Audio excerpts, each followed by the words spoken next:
Good to see you, John. It's an honor to be here. Have my friends with me. Not bad. Excited to give you all my voice. Good deal.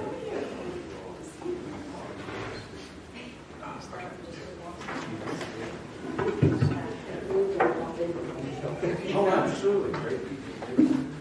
Yeah.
Well, good evening, everyone. Welcome to the West Goshen Township Board of Supervisors meeting for Tuesday, April the 18th. To start the meeting, will you please stand and join me in the Pledge of Allegiance?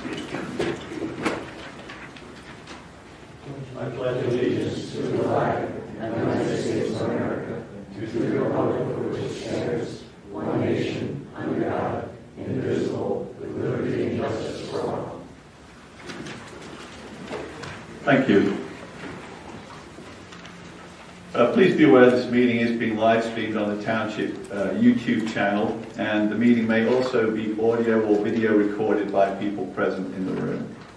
Our first item of business is the opportunity for public comment. Is there anyone attending this evening who would like to raise an issue that is not on the agenda tonight, or who has a question or comment they would like to ask the board or staff? Steve? Yeah, I just wanted to say thank you for what the township did for the Easter egg hunt a couple weekends ago. My wife came back from that and she had nothing but really positive things to say. It was really well done, and obviously it was well attended as well. So good job. Thank you, Steve. Anyone else? Margie?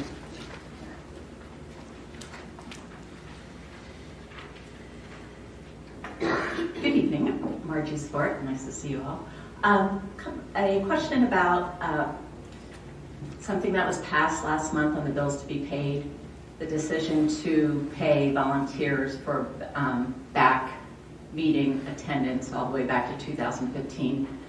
A couple of answers I'd like addressed was the decision to do that made in a public meeting? Do all committee people historical committee, sustainability, sewer, all boards get a stipend or whatever it is you're going to pay. And is there a written policy somewhere in the township for those payments? Yeah, thank you, Margie. So back in 2009, the Board of Supervisors at that time adopted resolutions to provide meeting attendance compensation for 3 boards and committees, which is allowed by the Second-Class Township Code of Pennsylvania, by the Municipal Authorities Act. So the Planning Committee, the Sewer Authority, and the Zoning Hearing Board, those 3 are allowed to get meeting compensation for attendance. Up until 2015, it seemed to be working fine, and then in about 2015, new people were appointed to the boards. They were not informed of that entitlement. The problem came to light fairly recently. Obviously, our new township manager, Chris, was not aware of it. So to resolve the issue and correct the error, we decided to give the opportunity for people who were new to these boards either to accept back pay or to decline, waive the right. So they were given that choice, and some people accepted and some did not. I can speak for my own situation. I was aware of the compensation for being on the Sewer Authority. For my first 3 years on that board, I declined it because I was still working. And then when I retired in 2019, I accepted the meeting compensation. So I did not get any back pay because I was already being paid. Okay. Yes, thank you very much. I would like to point out that I have been asking for a citizen budget or oversight committee, and I'm certain, because I was aware of this 3 or 4 years ago, that some were getting paid and some weren't, but I didn't know which committees and which weren't. And that would be something, another example of the many that I've given, that I think a citizens oversight budget committee would have pointed out to the board.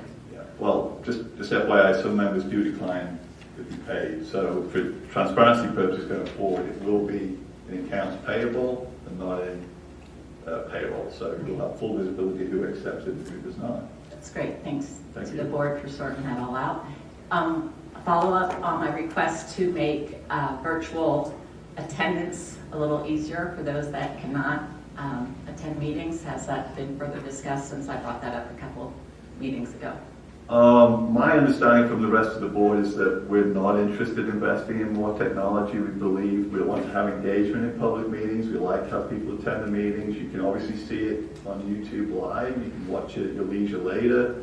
And of course, anyone can email with questions or comments at any time to either the board or the staff. So despite the suggestion, we've decided we're not going to do anything about it. Okay. Thank you. And one last one. This is on the bills to be paid, and I hope that you'll just address it now. I can't stay.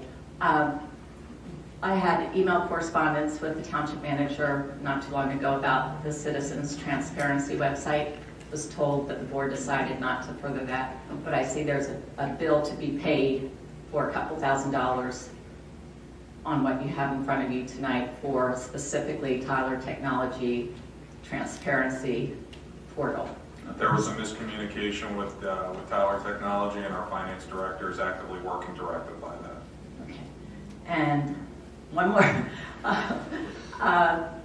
Let's see. A couple months ago, I asked about, there was a voided check for $258,000. Township manager was prompt, thorough in his response, but I'd just like to clarify that.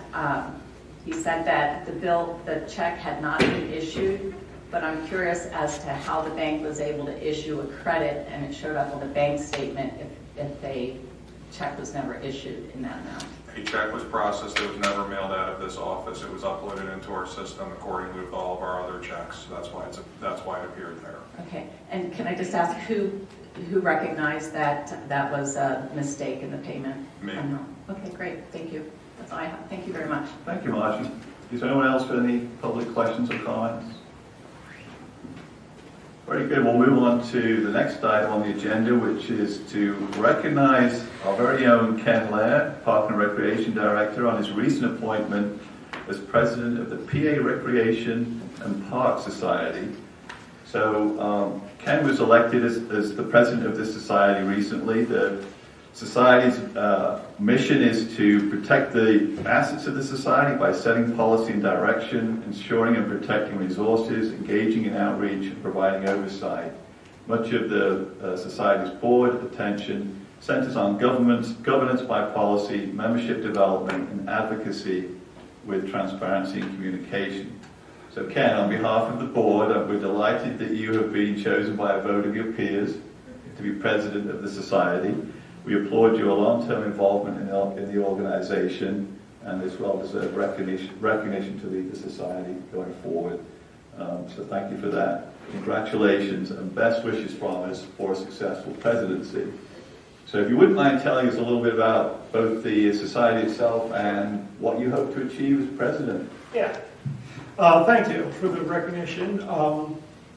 I do think that my selection as president from my peers and from other experts in the park and recreation field is a reflection of West Goshen's own commitment to parks and recreation and to the staying up on the latest standards for parks and recreation. I do want to thank the Board of Supervisors and previous iterations of the Boards of Supervisors. In my 25 years here, they have been completely supportive of professional development, of education within the field, whether it's through the Pennsylvania Recreation Park Society, whether it's through the Delaware Valley Insurance Trust Leadership, Municipal Leadership Program, whether it's through the Pennsylvania State Association of Township Supervisors, providing training opportunities when available. So I am very grateful for that. In terms of the Pennsylvania Recreation and Park Society, we are the leading organization in Pennsylvania for people in the park and recreation field in terms of education, in terms of networking, in terms of resources, in terms of advocacy. And I hope to continue being a leader in those roles while representing the society and West Goshen Township.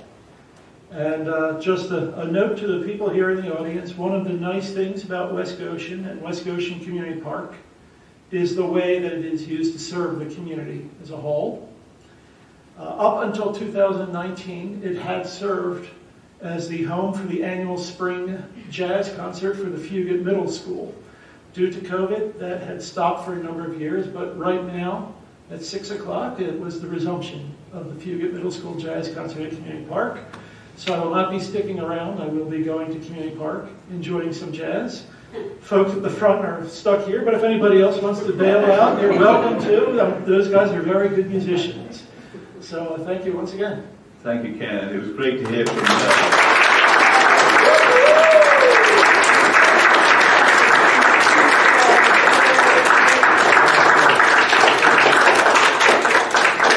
It was great to hear from Steve, your appreciation of one of the events that Ken helped run was last weekend, so awesome. Thank you. Thank you, Ken. All right, next on the agenda is item number 5, which is a presentation from Westchester University regarding a proposed zoning overlay in a portion of the I2R zoning district in order to permit college dormitories as currently defined by the West Goshen Township zoning ordinance. So I can give a little background on this because this has been discussed at a public meeting of the Land Planning Committee.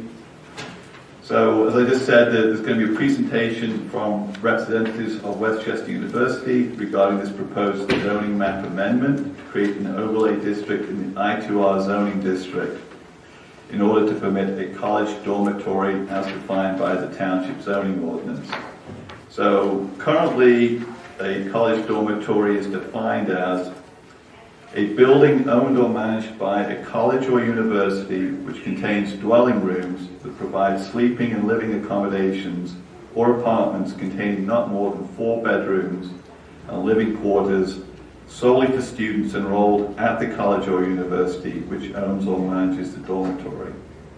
So the proposed ordinance would require that any building being utilized for this use be an existing building, so not new construction.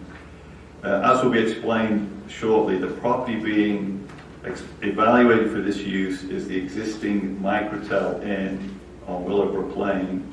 The I2R zoning district in the township actually has 3 areas: the Willowbrook Lane parcels, The immediately across 202 on the north side, the point in the office complex is also in the I2R district. And there's another area on Andrews Drive that is also zoned I2R today. So this proposal that we're about to hear was previously discussed by the Land Planning Committee at their meeting on April the 10th. And 4 of the 5 members of the Land Planning Committee were supportive of the proposal. It is also important to know that the township has had issues, concerns with this property, the microtel, both from a crime perspective and also from ongoing concerns that have been raised by our codes department related to life safety issues. And our township manager, Chris, has made the board aware of some issues from a recent inspection by our codes team. So having said all that as an introduction, I'm going to pass it over to Mr. Nagel, who will walk through the actual proposal in more detail. Good evening. My name is Brian Nagel. I've been the outside land use counsel for Westchester University for the Pennsylvania State System of Higher Education for almost 20 years. So I know a lot about what's been going on here in the township and also in Westchester Borough and East Bradford Township, where the university is primarily located. This proposal here, and you can see in the beige, is this, as the chairman mentioned, there's 3 areas of I2R within the township. What we're proposing is to have a use permitted in this section of the Willowbrook Lane corridor. It's just this Willowbrook Lane here. And the aim is to, what's that? Not just yet. Okay. This particular parcel right here is the existing microtel site. The concept is to utilize the existing microtel for the dormitory use, and it's the same definition that the chairman read. Can you go to the Chester view now, please, Brian? So here you can see a satellite image of that same area that I was just showing on the zoning map. And this is the 202 corridor. This is Willowbrook Lane. This is the existing 4-acre site that's improved with the operating microtel. The university, if the change that was recommended by the planning committee is adopted by the board, the university would use this existing building to house students as soon as the upcoming fall semester. There wouldn't be any external construction. There would be some, shifting of things inside beds and setting up the rooms for the students. There would be no first year, or what we call freshman students, permitted to live there. For transportation, the university would provide shuttle service every 20 to 30 minutes to get to and from the main campus area for the students who would be living at this location.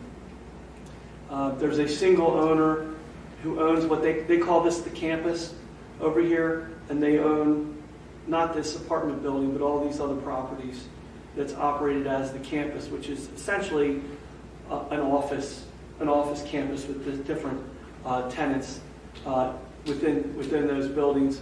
We've met with them and talked about the fact, how this would interface. They think it would integrate very well within what they call their campus. And that's really essentially what's being proposed. You would not be able, under what we've proposed, you would not be able to raise an existing building and construct a dormitory. You would have to repurpose a building for that purpose. These buildings would need modification. That's not proposed or in the university's plans. This is the only building here that would really be suited for immediate occupancy, essentially, by students as a dormitory. Is there one more exhibit in my packet?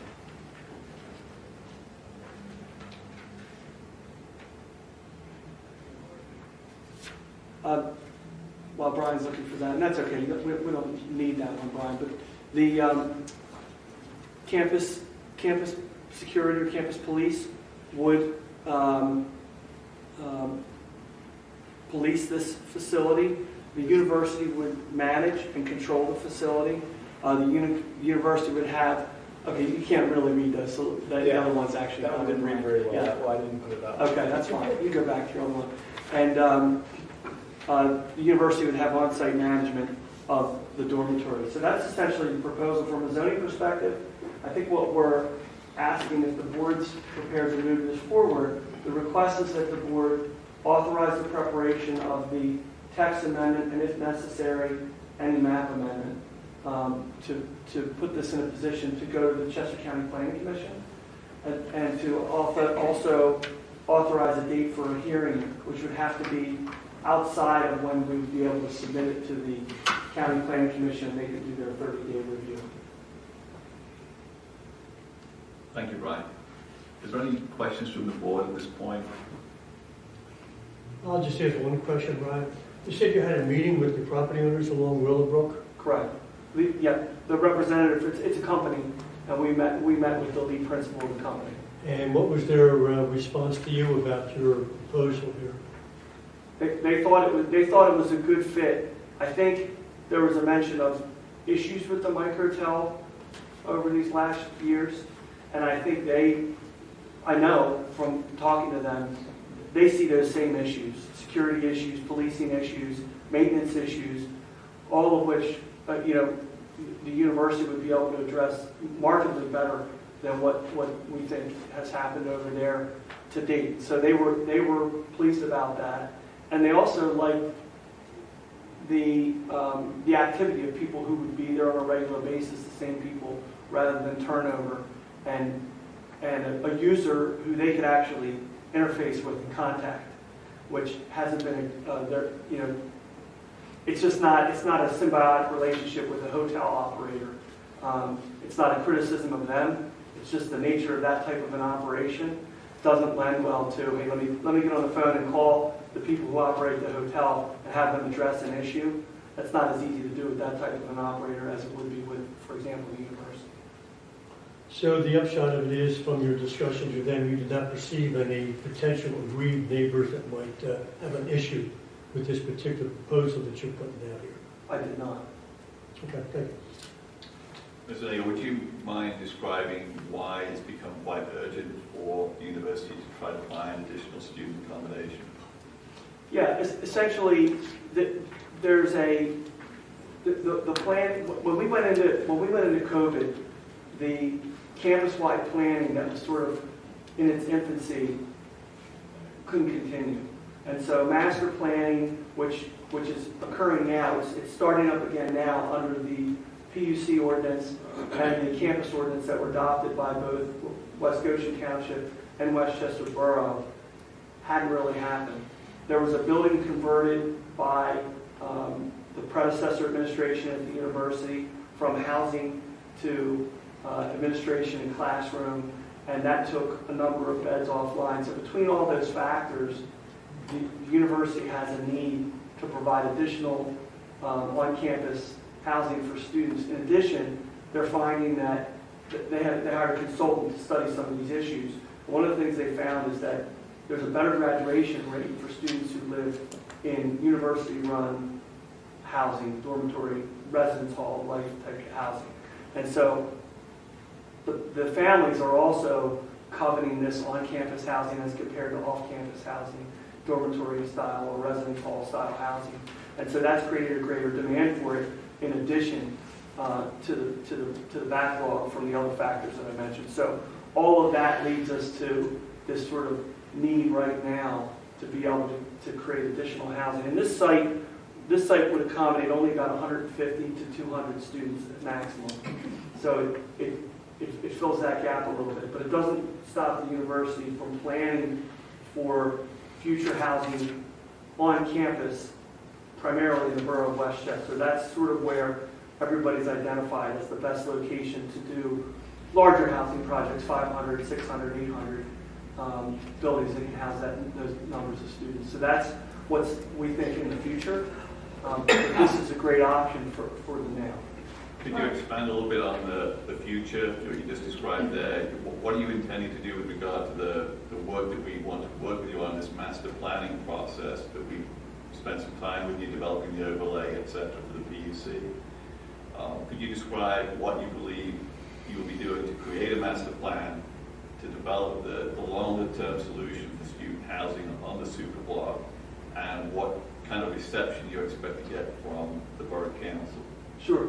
So there has to be a master plan prepared for both the Borough of Westchester locale and the West Goshen Township locale. In order to proceed with any new project that would constitute land development, which would be, developing the land, building a new building, there has to be a conditional use approval for a master plan. So in order to obtain a conditional use approval that puts the university in a position to file a land development plan and proceed with a project, any project, they have to lay out, okay, what are we envisioning over the next 5 to 10 years in terms of projects in West Goshen Township and separately in Westchester Borough.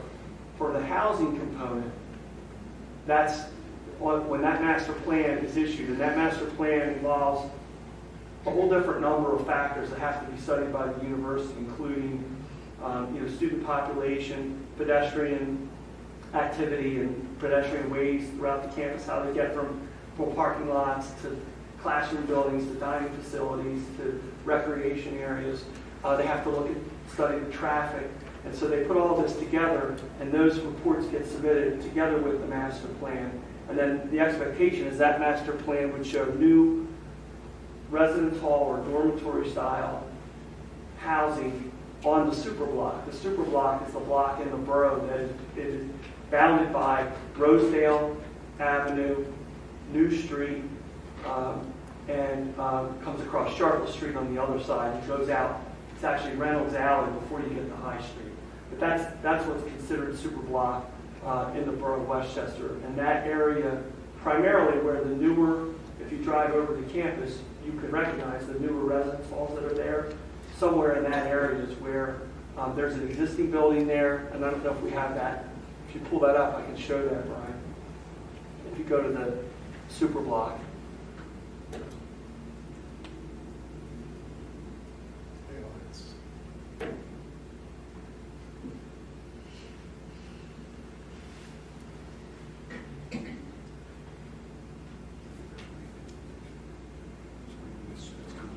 So here's Wayne Hall, here's Killinger. This is the building I was referring to before that was taken offline as a housing, as a dormitory. Wayne. And that's the one there, right? Yep. So this was previously a residence hall or a dormitory. So at that's the time. Wayne? That's Wayne. And where's Killinger? Right here, the horseshoe-shaped building. So either of these buildings would be options for conversion for housing, and then there's various space within the super block where you could have a new building redevelopment or development of existing areas for new student housing. So that's the area primarily that we expect the master plan to be targeting for that for the future. I have a question relative to, I know this is a 5-year plan to have it at the hotel there. Do you envision it being less than that because these two buildings could be converted sooner than the 5-year time frame? Or are you looking at the 5-year time frame? I mean, I wouldn't, we're not going to get through I would say it would be tight to get through a master plan process, a land development process, and a construction phase, followed by occupancy, much shorter than that. Okay. And then the other thing, the concerns I know regarding students crossing 202, has there been any more thought about how that could be, the bars get out at 2 in the morning? So walk home. Yeah, absolutely. I mean, what the university is looking at is shuttles running in the evenings on the weekend when the students are out to make sure they get back safely to their residence here, what we're proposing.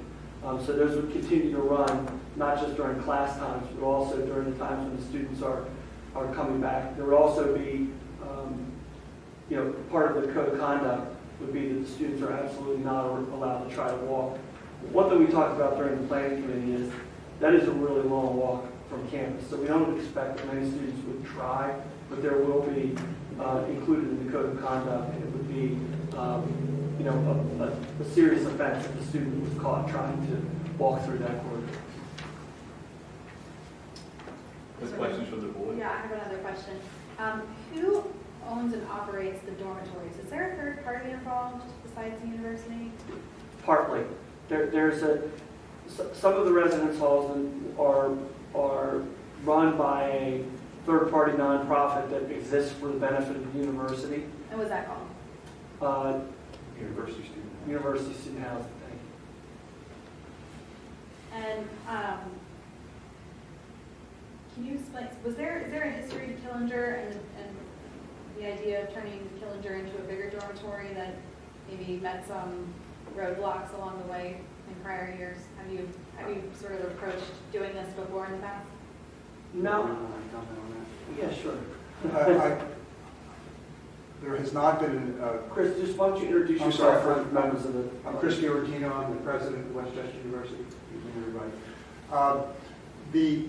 There certainly are a lot of alumni who have fond memories of Killinger.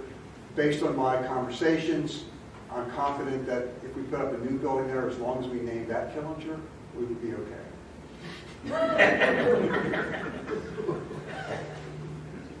So can I ask where you are in the process of sort of going through the motions of pursuing that as a project, or what that timeline looks like and what that sort of looks like? Yeah, sure. Okay. We met last Wednesday with 4 firms that are bidding to be our master planning consultants, and we essentially gave them the vision for the work we want to do. We see this really as a 2-phase project because the first phase is to deal with the housing challenge, because there will be other dominoes related to that. In terms of what Brian just showed, the 3 possibilities now that we're looking at are Wayne, Killinger, or if you want to put a spot on the dining hall on Lawrence, that great big footprint over there. That building, most of that building has just been vacated because the new dining hall is in the big white building that you see there to the east. So that is now wide open. So the first decision is what we're going to do about housing, and then once we've decided that gives us other options about things we might be able to do around the rest of the campus. But that's the first phase that we're hoping to deal with fairly quickly. And then the more extended process that's going to look at enrollment patterns and all the things that we discussed in the overlay conversations with you and the borough would be a larger extended discussion that is really contingent upon what we decide to do with the housing. So a couple of follow-up questions. So you have the money in the budget now to proceed with whoever you select from these companies to do the facilities master Yes. plan? Yes. Absolutely. And that would be done, you hope, this year? I would say the first phase we're looking to do within 6 months, and then the second phase on top of that, typically we expect it to be done within a year. In terms of the question of, do you have any feel for where Westchester Borough Council is with respect to the redevelopment of the super block, especially with regard to additional student housing? Well, other than informal conversations, we have not had any formal discussions. Generally, what has been conveyed to us is that they have concerns about the extent of the apartment district to the east, and the preference that members of council have stated often over the years is that they would prefer to have more of our students living within the super block, and that they would be inclined to be supportive of us adding additional housing within that space. That's our understanding at this point. That's going to have to be tested once we move forward, but that's the understanding that we're working from right now. And just one final question from me. Is the temporary nature of the microtel truly going to be temporary in your mind, given if the plan does come to fruition to create more housing on the super block, it would then no longer require you to use the microtel locations? That is our intent right now. And maybe I can add what I said at the planning meeting. The issue here, we have a long tradition of students moving off campus and living in the apartments along Walnut and Matlack and a few other areas. Those apartments are becoming more and more expensive at this point with what's happening in the economy. We're hearing loud and clear from students that they're struggling.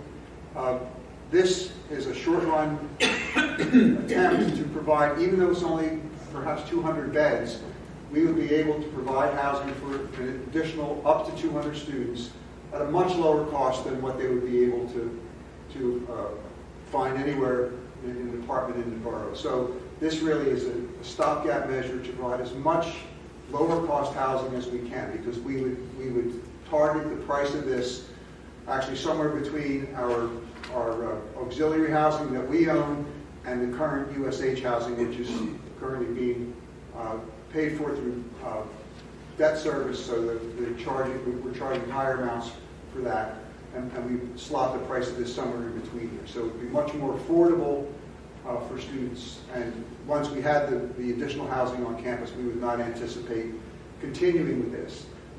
The fact that we're going to be running extra shuttles and so forth, there are going to be considerable costs to the university associated with this, but we believe that in the interest of keeping costs down for students, it's worth the effort in the short run. And Chris, one question just to follow up on that. The arrangement for the use of the microtel site is leased by the university, not ownership by the university. Yeah, we're looking to lease it for 5 years, and that would be, and we actually got to the earlier question, if we got it done sooner, we'd be looking at something where we would have the ability to walk away sooner than 5 years if we were able to come up with a solution that could be accomplished in a shorter time frame than that. But as Brian said, we're anticipating that that's about what it would take, so that's what we're looking for. Okay. Any other questions from the board?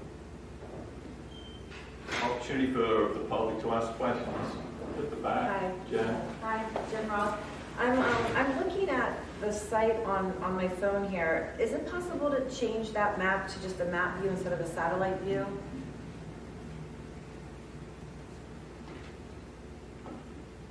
So, and if you go over to the Willowbrook site,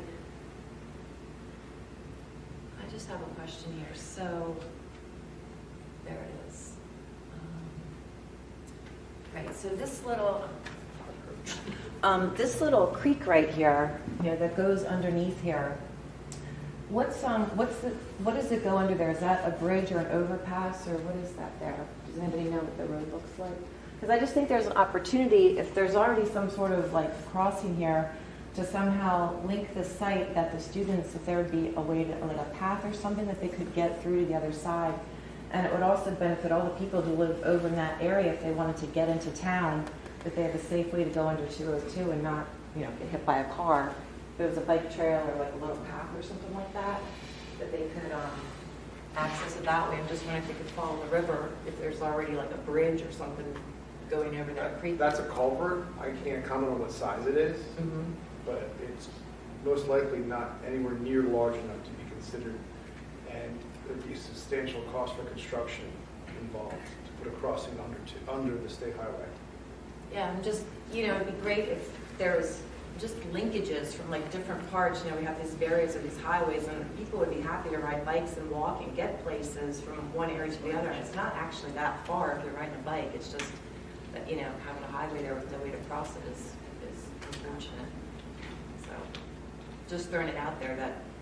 It's a great point. We really wish there were more ways to do that across the whole township and in the whole community in general. It's just that these individual projects and the extent and scale that's needed to change, and this massive infrastructure that's there already, like 202, is beyond the scope of what we're able to do. Thank you for that suggestion there. Margie?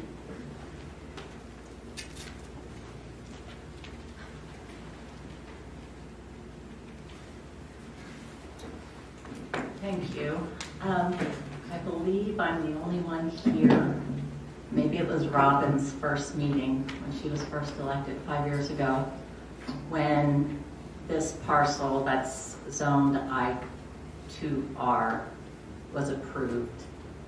And my concern really doesn't even have anything at this point when I'm speaking to about what's in front of you tonight. It's just one of these unintended circumstances that's come about because the township circumvented the law by basically making a bigger spot zoning, because spot zoning is illegal. So in order to get the agway zoned for that apartment complex, they couldn't just rezone that one property.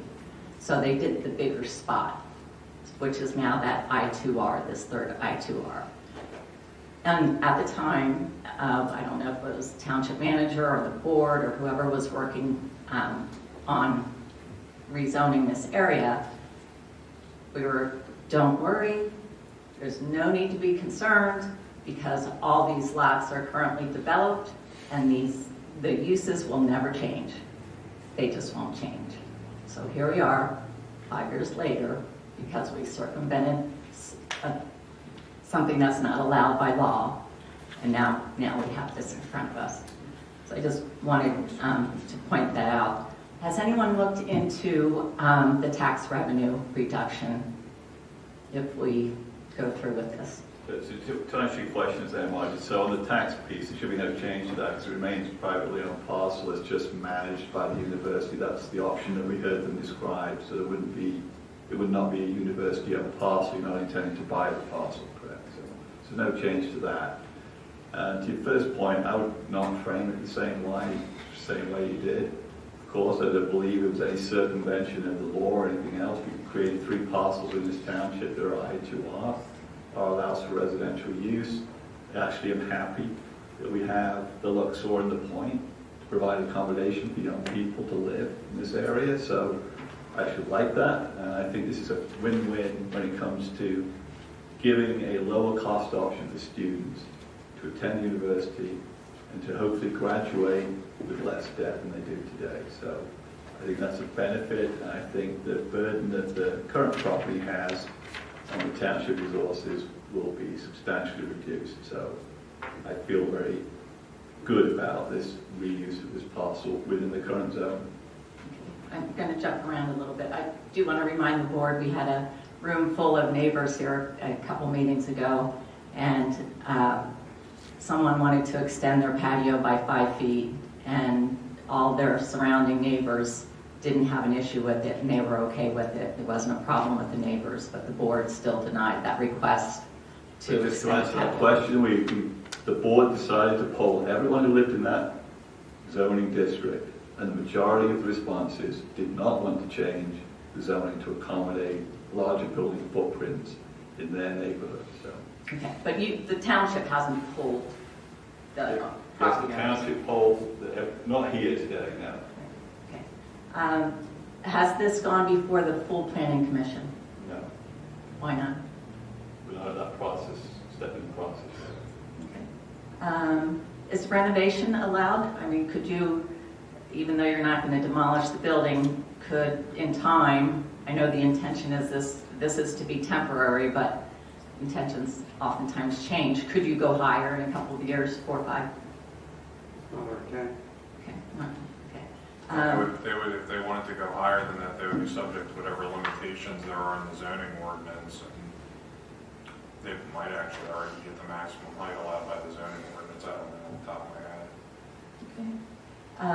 And could you just explain again, the university student housing, that nonprofit will be owning or managing? That has nothing to do with this proposal. That was a question about how some of the other housing is operated at the campus. But that has nothing to do with this. University student housing has nothing to do and will have nothing to do with this particular proposal. Okay.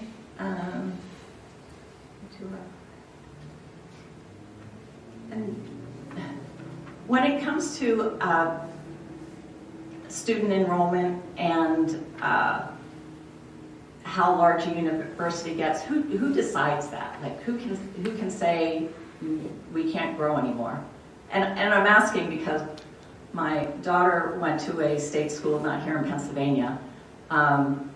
State school, it was maybe 5,500 students when she was there. I looked the other night, 67.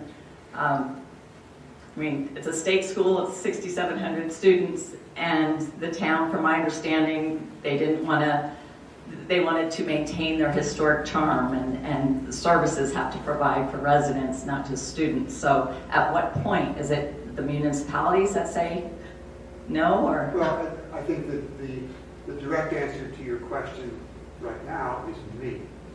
Okay, I'm the president.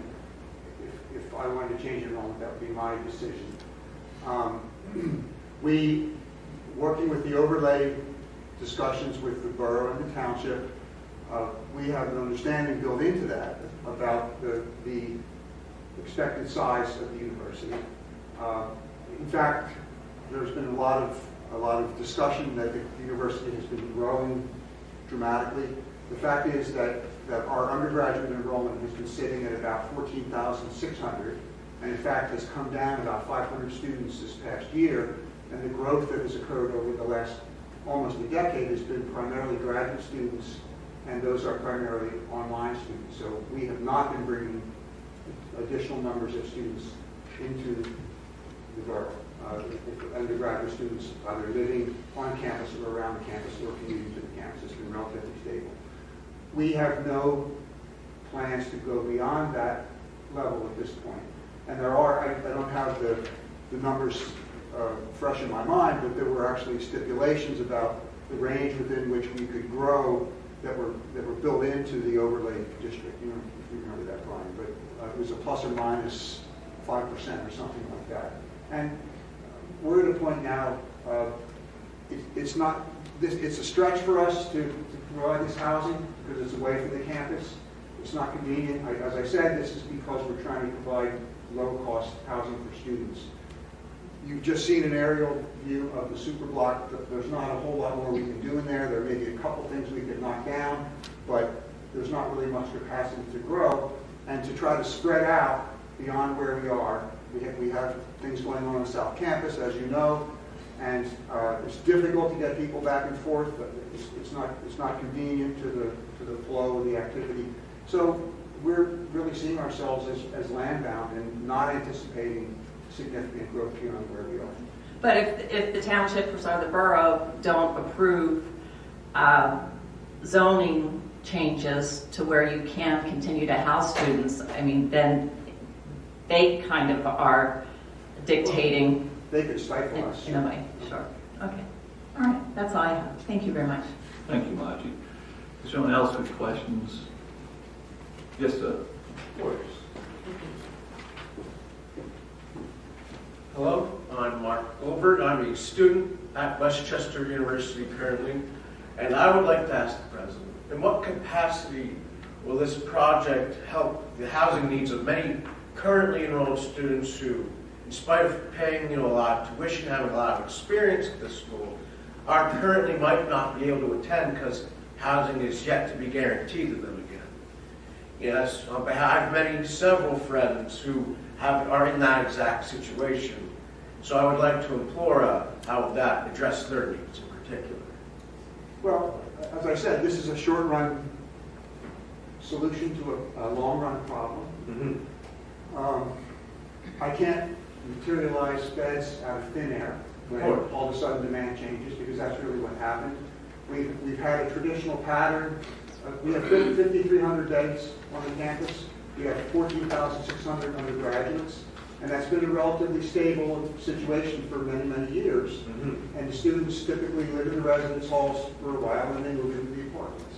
What has happened over the last couple of years, some combination of the pandemic and maybe just pricing, there has been less interest in moving into the apartments in the borough and more interest in being on campus. What we are able to do right now is to just be forthright with the students about what we have available. We have 5,300 beds. We're trying to add a couple hundred more to do the best that we can. And the students, frankly, either decide to get an apartment, commute, or they qualify for the housing, or they choose another university. I have no other option at this point. And as I said at the planning meeting, we looked around at all the possible options we could find within a reasonable distance of the campus. This is the one that bubbled up as a possibility. Reasonable enough. In what capacity has a refund on tuition been considered for students currently reasonably enough unable to attend? We all have limited options to address such a situation. Has that been considered at all? Is that beyond the scope of our discussion? Fair enough. Thank you for your time. Thank you, sir. Is there anyone else with questions? Unless the board has any more questions, I just want to ask the chief, if you have any comments about the burden that Mike Patel currently has on your resources in the police department. Yeah, there's no doubt this would have much less of a burden on the police department for the actual complex itself, specifically because the University Police would cover it. So we wouldn't go to zero, but we would reduce greatly over what we do there now. Do you have any statistics on how often you get calls from that location? Yeah, so for the last 5 years, we've been there 2,100 times. 2,100? Yeah. Now, a significant portion of those are extra patrols and property checks to try and keep things under hand, but 2,100 times. Okay, thank you. But I think it's important that we really consider Tia Marie's question. Because over 5 years, 200 students, that's 1,000 students, and it only takes one to try and cross 202 at Matlack Street and get hit by a car. And that's not something we can look at easily. It's a real problem, I think. I have a question for you, Chief, because I'm concerned about that as well, but I do have a question. Have you noticed that any residents from the Luxor have been crossing over 202? I have not noticed that. And from time to time, we get people even from the Lake Hotel crossing, but it does not happen a lot. If I might, Chief, I would like to engage in conversations with you and with our own police department and the borough to see what measures we might use security cameras, what might be other things that we would do to try to discourage the behavior, and if it were to occur, act upon it, make an example of make it clear that we're not kidding, that this is just not going to be allowed. So I'm open to other steps that we might take beyond just saying we're going to run shuttle buses. What else? So I certainly would be open to that, Okay. but my job is based on people who don't follow rules. Well, to some extent, mine is also. And the camera's a good idea, but that may be too late. The person may already cross the street, Well, they hit my car. So I understand. But I appreciate you willing to work with us. But I feel like that idea. Maybe I feel like that idea further with down the camera. road. I don't know. I mean, what could we do? We have cameras there now, so I mean, that'd be free.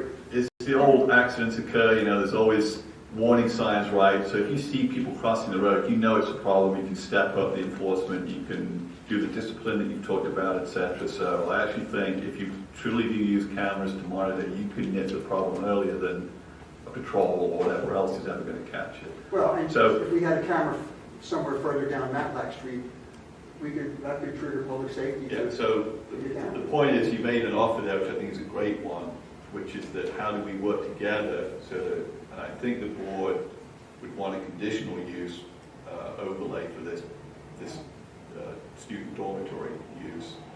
We have the option, we have the ability then to join the process to work with you around what measures make sense. Please have some input to it. As well as to codify it into a legal document.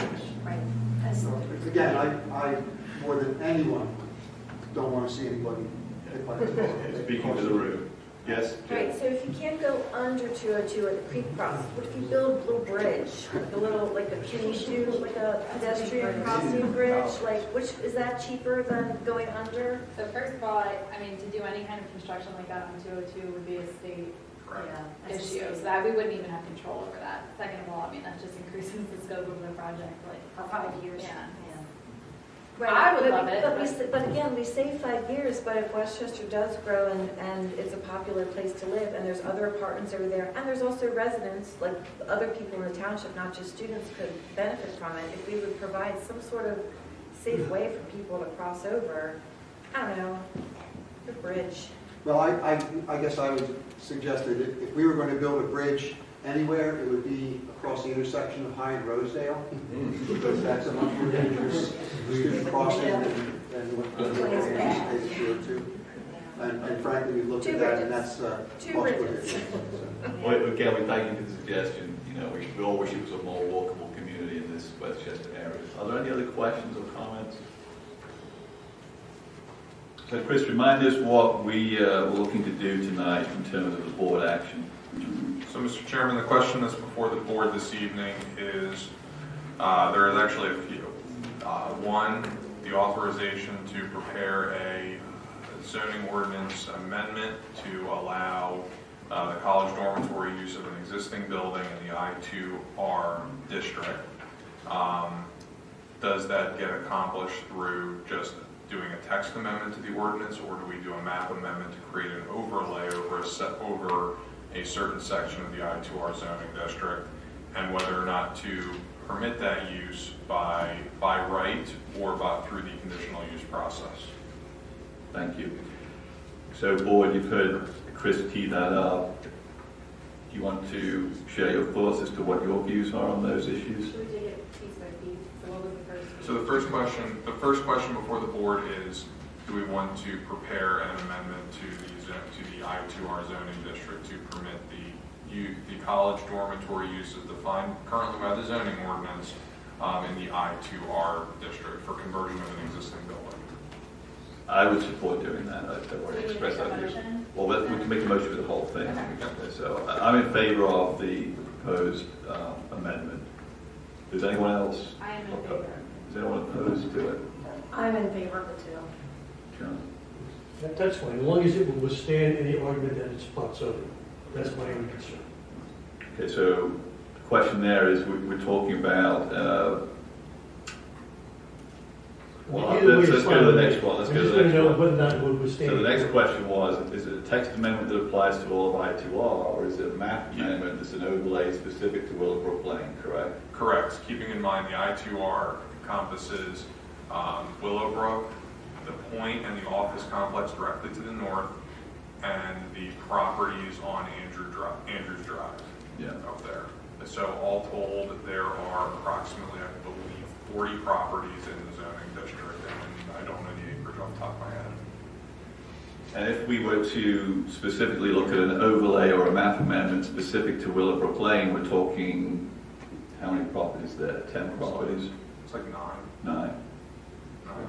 9 properties. So to John's question, is an overlay district for 9 properties within the underlying I2R likely to be having legal issues? It is not. You're encompassing similarly situated properties. There are multiple properties involved. As it happens, many of them happen to be owned by the same owner, but that's not really dispositive for the purposes of spot zoning. So the word circumventing would not be used in this? No, sir. Quick question on this issue. Let's say hypothetically that parcel north of, I don't know what direction that is, north of the Point, That one. were to somehow want to do the same thing, would they have to go through the conditional use process? They would not be eligible. So the overlay would apply only to properties in the Right, but I2R. if we did not do the overlay and we did the applying to all of our too. Yes, that's correct. If it applied to all of our I2R, it would apply both to the property at the point there that you referenced and also the ones on. So if it applied to that property and we did all the I2R, would they still have to go through the conditional use process? Yes, they It would. would Yes, not be by right? that's correct. Yes. And they'd also have to work with the university, because that's what that Because it's dormitory, defined in the actual. that's what the dormitory definition requires, and they also have to utilize the existing buildings. Right, no external construction. Correct. The key to the definition is that it has to be owned or managed by a public college or by a college or university. I don't think it specifies public or private. So then what's the advantage or disadvantage of doing the overlay as opposed to? It's a policy determination before the board if you want to only make sure it's defined to a specific geographic area, or if you want to allow it for a use that permeates the entire zoning district. Do we honestly think that that section of the I2R would be appealing to the university? I mean, I don't want to speak for the university. In my opinion, from a geographic area, it doesn't seem too logical to me. This is an expedient, short-run solution. Well, given it to me, given it's expedient short-run solution, then we should be looking at accommodating just that area. Otherwise, you may have, to a good point that has been made, unintended consequences down the road. What happens if student numbers decline? What happens if the superblock expansion is denied? And now it could become, more expansion of student housing through this conditional by right use. So I think personally I'm in favor of the map amendment overlay specific to Willowbrook Lane. One Not addition. the specific need that you're looking at right now that can address a short-term need. I am too. Just one additional consideration is that while Westchester University is the university that's here tonight, another university could potentially establish a satellite campus nearby. You also have several other universities locally who might want to look at student housing. So there may be other potential players besides Westchester. So when we say university owned and operated, it's not particularly Westchester? That's correct. My question was whether or not it would withstand argument in court, is whether or not it was spot zoning or not, which would be illegal. So if the overlay can withstand that argument and prevail, then I'm fine with it. Just keep this focus on Willowbrook, whether or not that's was my concern, or whether or not this was the proper strategy to pursue. And I want to be clear that the policy decision whether to include the point properties, for example, that's up to the board as well. You're not limited to just Willowbrook Lane, but that was the discussion at the land planning. I think at this point, we're not looking to expand anywhere beyond Willowbrook Lane. Okay. Or in this case, the microtown. But again, the concern is whether or not it would be considered spot zoning or not. It's not going to be considered spot zoning. That's correct. That's his opinion. Okay.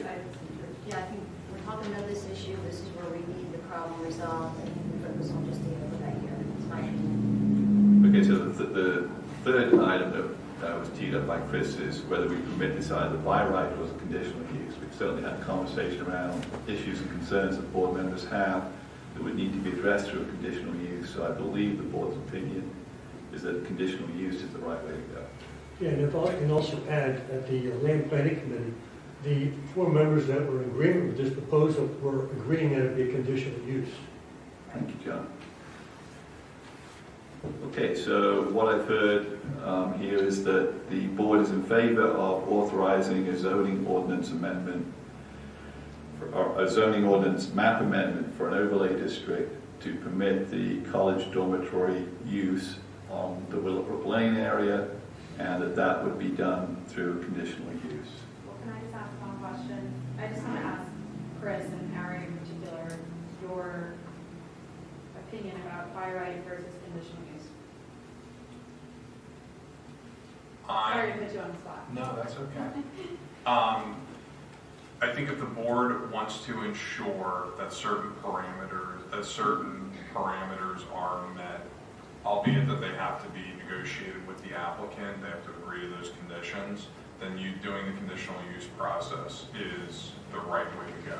Not saying that the university would do anything that they wouldn't say that they would commit to, but that enshrines it in a legal document that ensures that they must adhere to them. Now, the risk that you run is it could be appealed, and some of those conditions could get thrown out. That could happen, but that will help kind of secure some of the concerns for the board. For the by right use, you really don't have any way in which to control that. And Harry, please correct me if I'm wrong. And since they're not proposing any exterior renovations to the building, they would not have to go through the land development process. Any renovations would be interior, which would just need a building permit and then a use and occupancy permit from our codes department. So if you do it by right use, this board has no other say in anything that happens there. At least the conditional use gives you a certain level of control over the use. So I agree with everything Chris said. I'll just add that one of the potential downsides to a conditional use approach is also the time of it, right? It's going to take additional time to prepare the case, put it on. We also, by dint of the second-class township code, we have to wait 5 days after you enact the ordinance before the presentation can begin from the applicant, because ordinances are only effective after 5 days of enactment. So there's some time limitations that are involved, but there are things we can do with the applicant to expedite that, so that they can achieve the fastest resolution possible. I was going to say the one thing to Harry's point about it being a legal process through conditional use. I think we've gone through one of those in my tenure back in like 2021. You have to have the hearing within so many days, issue the decision within so many days. There's a court reporter. There is notification that's required as part of it, and anyone within the notification, that's within the defined notification radius, could get party status, and then they would have appeal. They So could what's the appeal as well. notification area?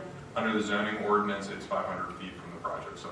So we're talking about the people in, So you would, so Luxor apartments. Luxor, you would capture a couple of residences on, what's that, Pritchard? Is that Pritchard? And the point?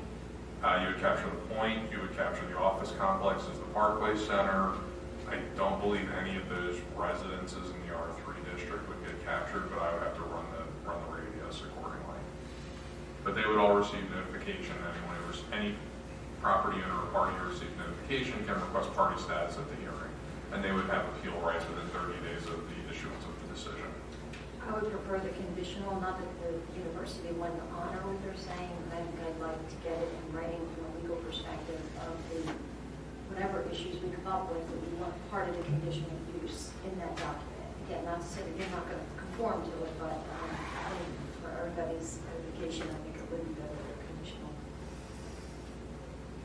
I agree with that. Any other questions for staff or Ari?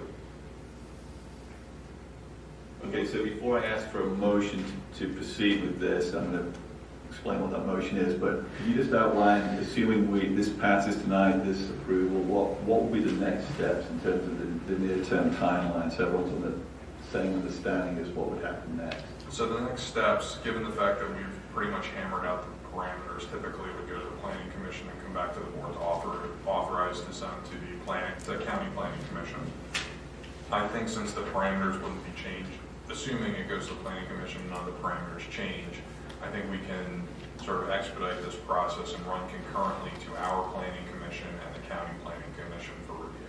So Brian would prepare the necessary, I believe Brian, I don't want to speak for you, I believe you would prepare the ordinance, is that correct? Yes. Brian, For review by your solicitor. Yep. Brian would prepare the ordinance. It would be reviewed by the solicitor's office within all the parameters that the board laid out this evening. We would submit it to our Planning Commission for review, and then the County Planning Commission for their review. The County Planning Commission under the MPC has 30 days in which to issue their comments, and then once we receive their comments, they would come back to the board with the ordinance and an authorization to advertise. There's a 2-week advertising requirement. So hypothetically speaking, depending on how quickly everything could get done, we get it in front of our Planning Commission in the county sometime in May. The board could authorize it sometime in June, and potentially, because of the advertising requirements, probably consider it at either your first or second meeting in July. That's assuming a very aggressive timeline. Okay. Everybody understand the timeline? Okay, well, I'm going to try to make the motion here. So I would like to make the motion to authorize a zoning map amendment to create an overlay district on Willowbrook Lane in the I2R zoning district in order to permit by conditional use a college dormitory as defined by the West Goshen Township zoning ordinance. Is that it, Ari? That's correct. Okay. And May I make a point on that? I think it's both a map amendment and a text amendment. Yes, I would agree Yes, with that's Mr. Okay, Engel. thank you for the clarification. So I'll modify my motion to mean both text and map amendment. And one thing to make sure the board is aware, we will have to do, since we're involving a map amendment, we will have to do notification to all the property owners on Willowbrook Lane. Yeah. So I make the motion with that adjustment. Is there a second? Ashley was the second. Is there any board questions on the motion? Is there any public comments or questions on the motion? Okay, then we're ready to take a vote. All in favor say aye. Aye. Is there any opposition? Hearing none, the motion passes 5-0. Thank you. Thank you. I'll prepare the map and text amendment and submit it to your solicitor for review. Okay. Thanks for your time. Thank you. Okay, next on the agenda is item number 6, which is discussion regarding a petition that was received for a sidewalk installation on the south side of West Rosedale Avenue. Chris, do you want to tee this one up for us? Yes, Mr. Chairman. Before the board this evening is a petition from residents of the Cambridge Hall Apartments for the installation of a sidewalk connection on the south side of West Rosedale Avenue. This segment is a township road. Sidewalk connection is requested for the area along the property of the Hicksite Friends Cemetery. I believe representatives from the church and from the cemetery are here this evening. And I want to just say thank you for putting me in contact with everybody. That was very helpful. In reviewing the requested location, I will note the following for the board. In review of the township records, I believe the public right-of-way in this section is approximately 40 feet with a 24-foot wide cartway. So I would estimate that there would be approximately 8 feet of existing public right-of-way to install sidewalk if desired. However, this would have to be confirmed through a professional survey. There are 3 utility poles in the requested location. Any project would need to coordinate with the utility companies. I don't know who owns these poles. Do you know who they are, Dave? No, it's Pico or Verizon. Yeah, it's either Pico or Verizon. Additionally, there's also a tree near the corner of the driveway entrance to the cemetery property that appears to have an extensive root system that's been exposed. And if the board does authorize the installation of sidewalk pursuant to the second-class township code, once installed, the maintenance responsibilities would fall to the property owner, which is outlined in section 70-8 of the township code of ordinances. The board's been provided a copy of the petition, and we also notified the property owner via letter and phone call and a few email exchanges. And if the board does desire to proceed with this project, the next step would be to have Carroll Engineering do the necessary design and prepare a construction cost estimate for budgeting purposes. To that end, I did speak with Mr. Polakowski this afternoon just to get sort of a rough ballpark of what the potential cost could be if the board wishes to consider this. Thanks, Chris. So, board questions for staff on this petition? I would just like to ask, I believe there's some folks here who presented a petition. Maybe explain to the board here why you feel this is something the township should do. Of course.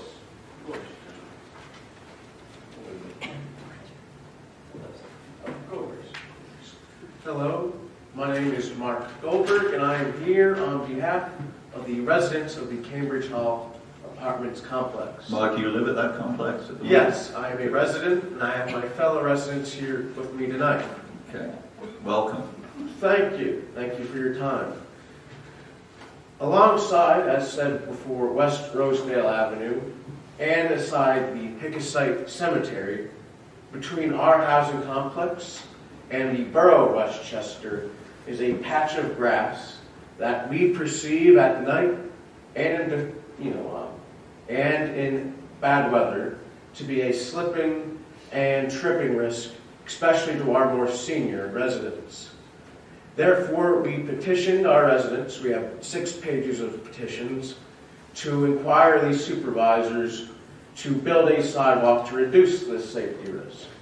Many of my fellow residents often find themselves walking alongside the road near this patch of land to avoid the safe and, quite frankly, uncomfortable walking conditions. And so we wish to, by gathering these petitions and signatures, to invoke Section 4 of Act 69 of the Pennsylvania General Assembly. To quote, "When the Board of Supervisors establishes that any part of any road or highway is dangerous to the traveling public, and the danger could be materially reduced or lessened by the construction of a sidewalk, curb, or footpath, the Board of Supervisors may lay out and construct a sidewalk, curb, or footpath along the dangerous portion of the road, highway, at township expense." Therefore, we gathered and then submitted here 6 pages of signed petitions by Cambridge Hall residents in order to implore the building of such a sidewalk. We view it as a necessity to make our community a safer, more livable place to live. Thank you for your time. Thank you. Of course. The question here is, would the provision of a sidewalk on this particular strip provide a complete sidewalk from Cambridge Hall all the way to university properties on Rosedale on the east side of New Street? Would it entail the entire length of that? Would there be a sidewalk basically then provided the entire way from Cambridge Hall, but there still be sections that would not have a sidewalk? Even if you have to cross the street. Even if you have Yes. Yeah, I think that we can speak on this, Mark, can I? Sure, you would. Is that all right? Yeah, sure, absolutely. Come on, Yeah. state your name, please. I know we brought up this nice. Oh, I'm sorry, your name, sir, for the record? Oh, Ian Preston. Ian Presley. Thank you. So, essentially, as Mark said, there is really just this area of grass that goes from right beside Cambridge up to the entranceway into the cemetery. Now, past the tree with the root systems, there is a sidewalk present that leads itself directly in the cemetery up the hill.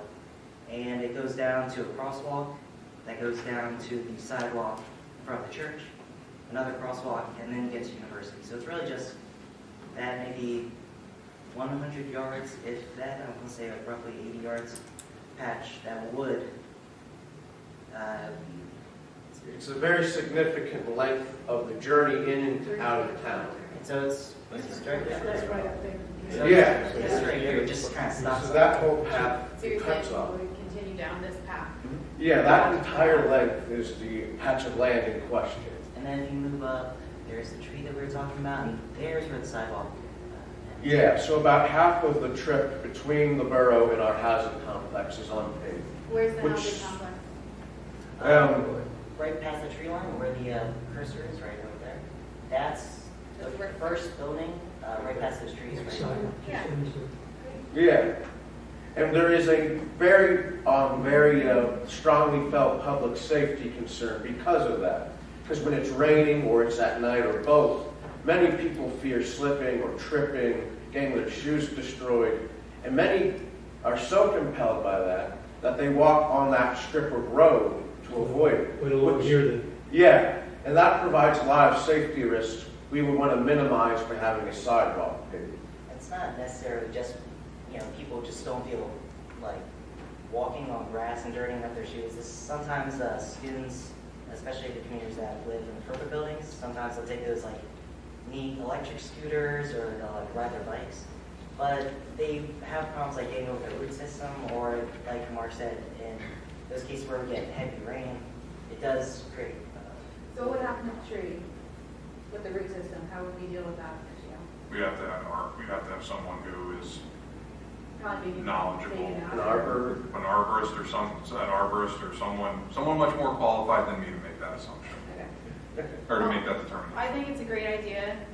You guys, I really actually admire you for getting these petitions and getting the signatures, and this is how local government works. So I'm Absolutely. really excited that you took it upon yourselves to come here. I'm in favor of having more walkability in the township always, so. Is that the tree there that we Yes. found out, so potentially you could remove? Yes. As Alexander de Tocqueville once said, that the spirit of American culture often comes down to involvement in local politics. And I see myself and my peers doing our part to make this community a much better place, and it already even is. Absolutely are. So Thank you very much for Of your course. I did do a rough measurement in my conversation with Brian this afternoon, and I think it would be between 350 and 400 feet. Do we have a rough order of magnitude cost for a sidewalk of that length? I'm going to look to Mr. Kolakowski for that. The construction cost is in the neighborhood of $50 to $700 a foot for construction. And you're probably looking at anywhere from 20 and then around another $25 a foot if you look at a per foot fee for your engineering and surveying. So $100 a foot. About $100 a foot. And how long do you say it was? About 400 feet. Oh, So you're roughly looking at about $40,000 to $350,000. $50,000 project. And that does not account for utility complex or potentially having to move utility poles. Looking at that, what is your judgment as to those poles going to have to move? Depending on where the right of way is, and I can't comment on that because it's not surveyed. If you have clearance to get behind the poles, they can stay.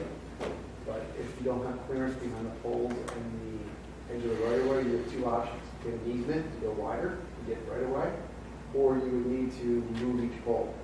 And poles can run anywhere from $15,000 to $150,000 pole movement. So, And they have a lot, some of these have a lot of money, because I was looking at them, some of them have streetlights and all that, so it's not just simply moving it. Everybody, you have to pay to get everybody on the pole and move with the pole. how much does a survey like this cost usually? When I spoke to Mr. Chris Pearson from Carroll Engineering today, and I threw out the number of $5,000, he thought that would be in the ballpark To get the survey to do the planning.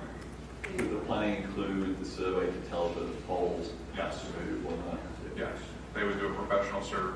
Brian, correct me if I'm wrong, they would do a professional survey to determine the meets and bounds of the right of way, correct? Yes. Yeah. And since it's only one property owner, that two properties you're looking for the frontage, there's less deed work for the surveyor, and there's less property work, so that's why it's a little bit less of the survey. So that's a good segue then into properties that this is going to be So, flooding are present. yes, we'd love to hear from you what your thoughts are on the petition and the conversation so far. So, your opportunity to speak up. If you wouldn't mind saying your name for the record. I'm Jan Lambourne.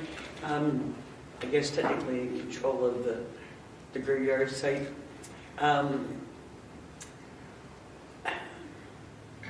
I don't have a problem with putting the sidewalk in, other than the fact that that tree looks pretty sizable. I don't remember it. It's been a little bit since I've been there. I don't know if that's,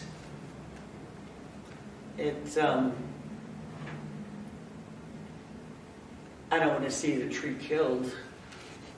But as far as the rest of it now, who decides, since I guess some of the property belongs to the apartments, and I don't believe any of the property no? belongs to the Well, apartments. then It who's would- going to be in charge of removing snow or whatever? Property owner. But So that- technically, I mean, I'm not even the owner of the property. I just regulate it. Well, the owner of the property, that's the deeded owner of property of record, property owner of record is the Hicks Site Friends Cemetery, I believe is how it's listed Okay. in Tesco Views. So whoever is in charge of that entity would be Well, I'm in charge of it, but Do you have a maintenance contract with mowing and landscaping? I do. And you don't realize how hard it is to scrape up money to even get that part done. Because once they're dead and buried, they don't pay rent. So there hasn't been any money coming in for quite a while. So yeah, under our ordinance, the owner of the property is required to remove snow, ice, and maintain the sidewalk in a passable condition. That would be, fixing tripping hazards, cracks, things like that.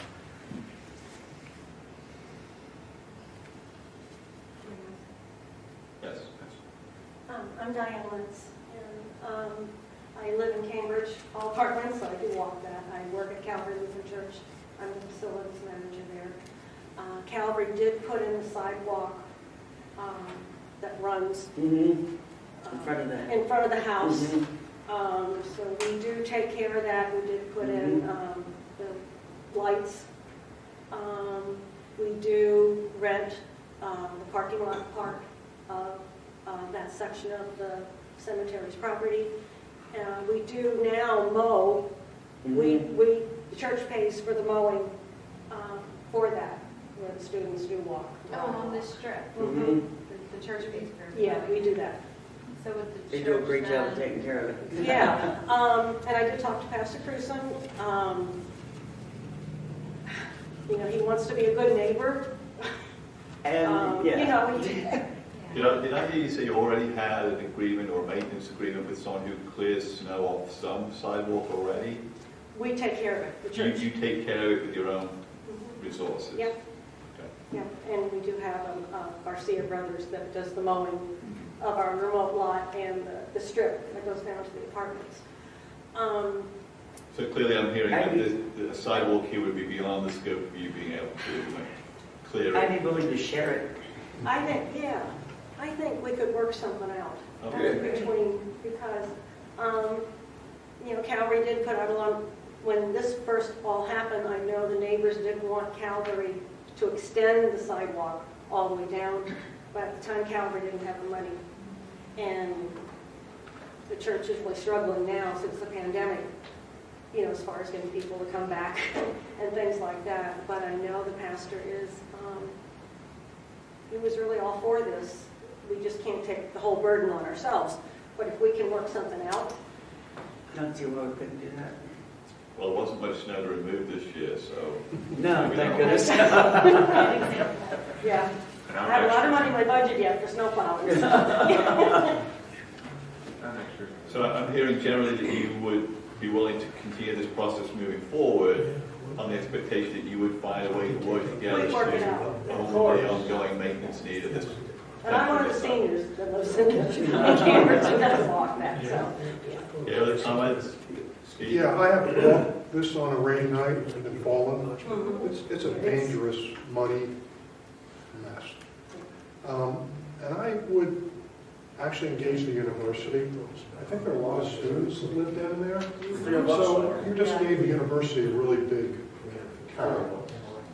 I would engage the university to help pay for part of this because the student population that lives down there, and I would talk to them about. That's a good idea. I'm actually okay with the township making a decision as to whether, per the description of what we're responsible for, the cost burden being on the township. It's just that the requirement is not for us to maintain going forward. Right. So we want to hear that there's a solution that won't end up, being a problem because there isn't. I think the university needs engaged in this because they are part of it. Just like I think you're going to have problems with 202 and crossing. 2 o'clock in the morning, people are going home from a party on South Walnut Street, back to Willowbrook.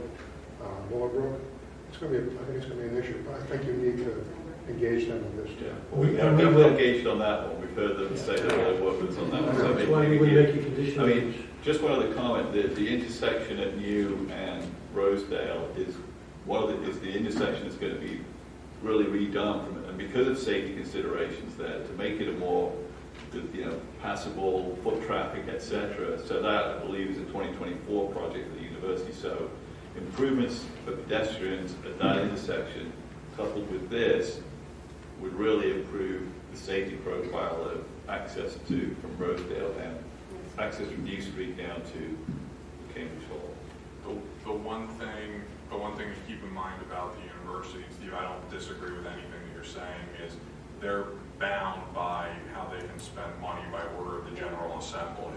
So whether or not they can actually, it may not be a question of if they want to, it's a question of if they can. And that we're talking about like an off-site improvement that's not like along their property. I fully understand that a number of their students utilize this, but it's also a question of whether or not they have the legal ability to spend any money on it. Well, maybe they can push a snowball down through there and clear it off in the winter time. I mean, that might be another negotiating factor. Mark, got another point? Of course. As neighbors of y'all, we want to be the best neighbors we can be. We would be very interested in seeing in whatever way we can to help share the burden of maintaining and cleaning the sidewalk, whatever that looks like, whether it's raking leaves, shoveling snow, because we don't want to keep all the burden of this on you. We want to be good neighbors as well and make sure that everyone gets a fair share of, the benefits, the burdens of this sidewalk. We appreciate that. Of course. I think we can work it out. So I think if the board wishes to proceed with this, I think the next steps are to have Carroll Engineering do the necessary design work and prepare a construction cost estimate for budgetary purposes. So where is this coming out of our current budget? It would have to be budgeted for 2024. This couldn't be a 2023 project unless the board wants to appropriate those funds. So I would suggest we approve the study, understand what the cost is, understand the timeline for the work, and decide whether it's something that we continue to move forward with or whether we formally budget for 2024. Probably consistent with the improvement of the intersection on the street. I would agree, and normally I would say that we should just get a formal proposal. However, I think given the limited scope of this, I think we can do this under our existing consulting agreement with Carroll Engineering. I mean, rely on you and Brian to review any costs that they say are associated with this and then make sure they're customary and normal. So I don't think we need to wait for a development of a proposal. It's my view. Does the board disagree with the scope of this? I agree. I just want to throw this out, just for thinking out of the box here a little bit. I mean, I agree with, we do something here, the sidewalk would be a preferable option, but considering the tree and the cost, are there any other engineering fixtures that could be included in this proposal from Carroll, such as maybe developing a crushed stone pathway down this section that is problematic, that would not involve having to impede the roots of the tree and having to move the poles? Have Carroll suggest other options that might work as well? The only thing I'll caution you on for that, for John, is we need to understand the width of the right-of-way from the roadway. There needs to be a distinct separation from the road edge, and if you don't have enough room, that's why we need to curb the sidewalk to make safety for pedestrians. Okay. And also then who would be responsible for maintaining the gravel? Yes. They would have to The lay gravel gravel up there. I would rather, if we know Hard we've to got, maintain, with the snow and shoveling and the rocks. if we have a paved walkway that is wheelchair accommodatable, with all the other sections, I would want to try to maintain it for that standard through this area here. With regard to the tree, you know, it's very difficult here because we'll have developers come when they redevelop properties and the trees, they've got the rights to remove them, and we have all our ordinances about replacement. It didn't look huge, you know, it's not like a 200-year-old sycamore like was removed over the Burger King in Westchester Borough, but if it does need to be removed, maybe as part of the scope of the project, we can, you know, get some 2 or 3 additional trees to replace it and plant them around this fence line perimeter here. I don't know if there's graves in that area or not, but if they're not, you know, it'd be a good spot far enough away from the overhead lines that you could, over the years to come, it would develop a new canopy. So, something we can work with as part of the solution, I think. Okay, so I'm hearing the board is in favor of this in general. So at this point, would someone like to make the motion to authorize staff to work with Carroll Engineering to develop the cost estimate for this project and the design scope for the work? I think you just made that motion, Sean. Okay, is there a Second. second? Okay, thank you, Tina. Is there any board comments or questions on the motion? Is there any public comments or questions on the motion? Yes, sir. My name is Philip Smith. I don't know the logistics of building the sidewalk. I don't know if you needed to like reach a certain point, but I'm not sure if you had any thoughts of this or you did either, but it could be possible maybe to just not have the sidewalk go towards that tree. Just cut it 5 feet short, because if you build the sidewalk 95% of the way and then you just don't impede on that tree, you may only have another 10 feet of grass to cross, at which that point it would be fine, in my opinion. If the sidewalk is built, it has to be built to ADA standards, so you gotta bring it all the way to the road, so someone that's could be using a wheelchair or a scooter and roll over it. Even though it seemed like in the past, sidewalks were just like, wherever they felt like. But for regulations, It's cut off there. Yeah, I know, it seems like you'd be able to. The routes could be like not accessible for wheelchair-bound folks. Yeah, I understand that as insured. I'd rather give a solution that's a permanent solution for disabled folks for the long term and address the tree with something that will take 20 years to replace it, but at least it will be done that way. So. And the one thing I'll mention to the board, I might have had this discussion with different members, was with this, we probably want to ensure that there is a grass strip buffer between the curb and the carway to provide some kind of a buffer for pedestrians utilizing the sidewalk. So that'll add into what's placed in whatever available right of way there is. That's standardized too, right? Yeah. Any other public comments or questions? Okay, then we're ready to take a vote. All in favor say aye. Aye. Is there any opposition? Hearing none, the motion passes 5-0. Well, thank you everyone for a great discussion and good topic. Thanks for bringing it to our attention. You did it. Okay, next on the agenda is item number 7, which is a discussion and possible authorization to advertise a conditional letter of map revision request to the Federal Emergency Management Agency for 820 East Washington Street. Brian, you going to introduce this for us, please?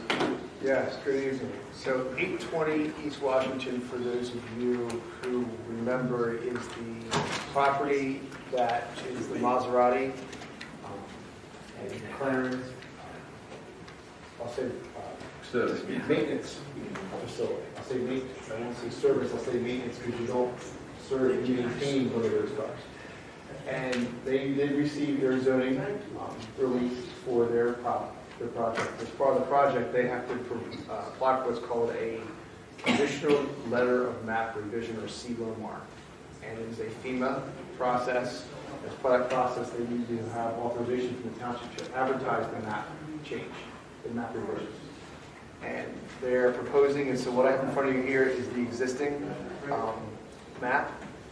And as part of their process, they have to do what is called studies, where they do, each of these black lines is a cross-section of the stream as it flows through the site. So this is the existing floodplain cross-section, and this is the building they're looking to expand. You can see how the floodplain wraps around the building as studied. And the floodway line is this black dashed line you see with my cursor here. Let me use my pointer. So this is the effective floodway currently. They're proposing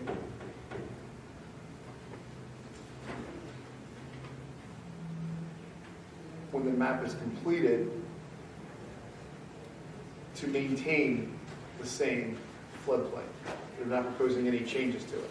Because they're doing construction within it, they have to get what's called a conditional letter of map revision. It's conditional for one reason. It's conditional until after the project is constructed. Then they provide FEMA with a as-built survey of the property as it's constructed to document where the floodplain is contained. Then it becomes what's called a LOMR, or a letter of map revision. The C drops off of it and it becomes official by FEMA. So it's a three-step process. First step is we authorize them to advertise and submit the application to FEMA. FEMA then reviews it. They go through the FEMA review process. If FEMA approves it, it becomes a conditional approval, conditioned upon the applicant building what they say in the report they're going to build and meet it. And then at the end, they have to submit a full report, a full study, back to FEMA to show where the floodplain actually is with as-built conditions. And that becomes then, if it's approved by FEMA, the formal letter of map revision to revise the floodplain and elevation. So. And that's consistent with what they got relief for at the zoning hearing board? Yes, this is what was presented to the zoning hearing board. Just so you're aware, the actual full HECRAS report is 135 pages. Now, Brian, how would that change the grading or affect the flooding on the neighbors at all? According to the report, it's not going to affect anything. Okay. They're going to minimize, there is no impact to the neighbors according to their report, from what I've been able to determine from the report. FEMA is the one that makes the ultimate determination. I don't have any authority to review the report because it's a letter that is issued strictly by FEMA. It's for the floodplain. And what's the likelihood that FEMA would approve that? Depends if they give them the information that they need. I've seen it where FEMA approves them. I've seen it where FEMA doesn't approve it. Issues, comments, and requires more information. They're pretty good engineers, I think that. My recollection was that overall the proposed improvements to this property were that we talked to them about having porous paving, porous parking spots, that the roofing would allow for collection instead of immediate runoff into the creek, and they were amenable to those changes. The existing property's got like a hard pack service with laydown of all kinds of construction equipment. So the overall belief was that by doing this project, it would actually improve stormwater management on the property. Is that my recollection correct? Yes. Okay. And that irrespective of all that, they need FEMA's approval to even go in this direction. Correct. If FEMA does not approve this, they can't go. Yeah. Okay. They can't make the improvements. Correct. If they're not making the improvements that they've got zoning approval for, and the land development application for without this. How long do we think FEMA's review process takes? I can't speak to that, but I can tell you the last time I did one in 2012, it took them a year. So I don't know what it's going to take them now. If it's been automated and it's faster with FEMA, I don't know. All right. Any other questions from the board? Okay. I'll make a motion to authorize the advertisement. Thank you, John. So John's made the motion to authorize to advertise a conditional letter of map revision request to FEMA for 820 East Washington Street. Is there a second? Second. Thank you, Ashley. Is there any board questions on the motion? Is there any public comments or questions on the motion? Very good. We'll take a vote. All in favour say aye. Aye. Is there any opposition? Hearing none, the motion passes 5-0. Thank you. Next is agenda item 8, discussion and possible approval of ordinance number 6, 2023, amending chapter 75, rental units of the West Goshen Township Code of Ordinances. And Ari or Chris, if you just want to. I'll take it. This is an ordinance that's before the board tonight to amend section 75-9.A entitled Inspection of Rental Units. And to cut to the quick version of things, it basically makes it so that your ordinance rental inspections are conducted biannually after the first inspection, where currently they're conducted every year. That's the primary, that's the only substantive element of that ordinance amendment. Just for housekeeping purposes, I have two exhibits for the hearing tonight. D1 is a proof of publication and notice of this hearing in the Daily Local News on April 10th, and B2 is an email from our assistant Jill Kirk to the Chester County Law Library and the Daily Local News providing the proposed amendment for public inspection. Those are the only two exhibits for this hearing tonight. Mr. Chairman, in addition to the items that Ari mentioned, I'd like to go over just a few statistics that were asked at the last board meeting when this ordinance was discussed. There are approximately 2,800 rental units in the township. This includes the large complexes such as Luxor, The Point, Golf Course Apartments. They represent roughly 92% of the rental units in the township. And there are approximately 239 or 8% registered rental units that are not part of the complex. Majority of the units inspected in the apartment complex pass. The ones that do fail are usually due to a faulty GFCI receptacle or a smoke detector that needs a new battery. The individual properties do fail the inspections more often than the ones in the complexes, but most of the items found are listed in the memo that's before the board. They're similar, faulty, missing GFCIs, missing dead smoke or carbon monoxide detectors. Some pumps are HVAC condensate lines draining to the sanitary sewer and openings on electrical panels.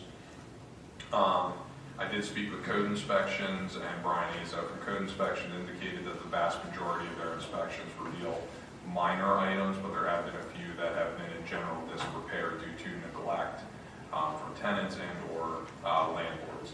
I'd also like to note that none of the inspection requirements outlined in Chapter 75 would be amended by this ordinance, and Section 75.7, I believe it is, does trigger the requirement for an inspection on change of tenant, because there's a 10-day notification requirement in that provision that any time a unit changes tenant or ownership, that they must get a new license from the township.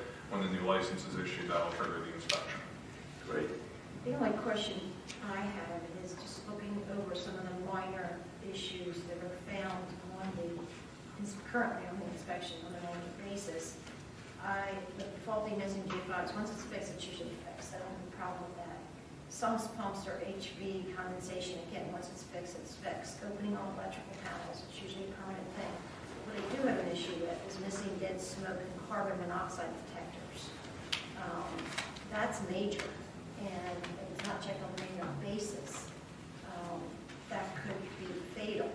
So if we are going to go with this, I'm just wondering if there's a way we can get around that type of inspection item. Like maybe, I'm going to throw out a suggestion, maybe the owner send in an annual statement that everything is working.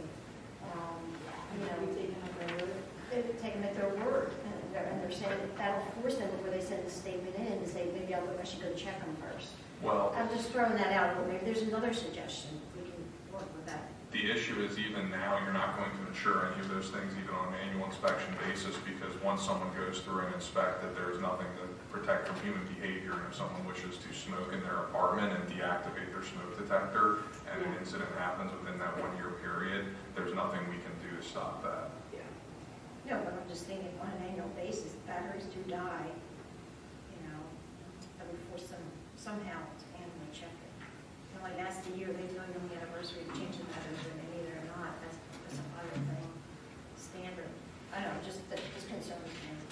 I understand your confusion. I don't think that there's anything that we're currently doing that, like Chris said, is going to prevent somebody from either taking the battery back themselves or it getting somehow destroyed just based on what they're doing in their apartment.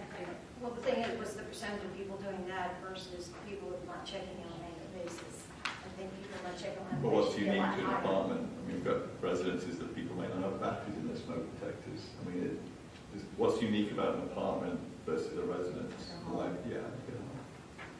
Because it's on you at home. But it's also on, This is on the township. but to that point, it's also on the landlord to ensure this, because as Ms. Camp said at the last meeting, they do have insurance, and there's probably things that they have to do. I mean, there is a level of property owner responsibility to ensure the safety for their tenants, because if something does happen, the landlord might be held accountable as well. Sure. I'm not discounting anything that No, they're they're all good points.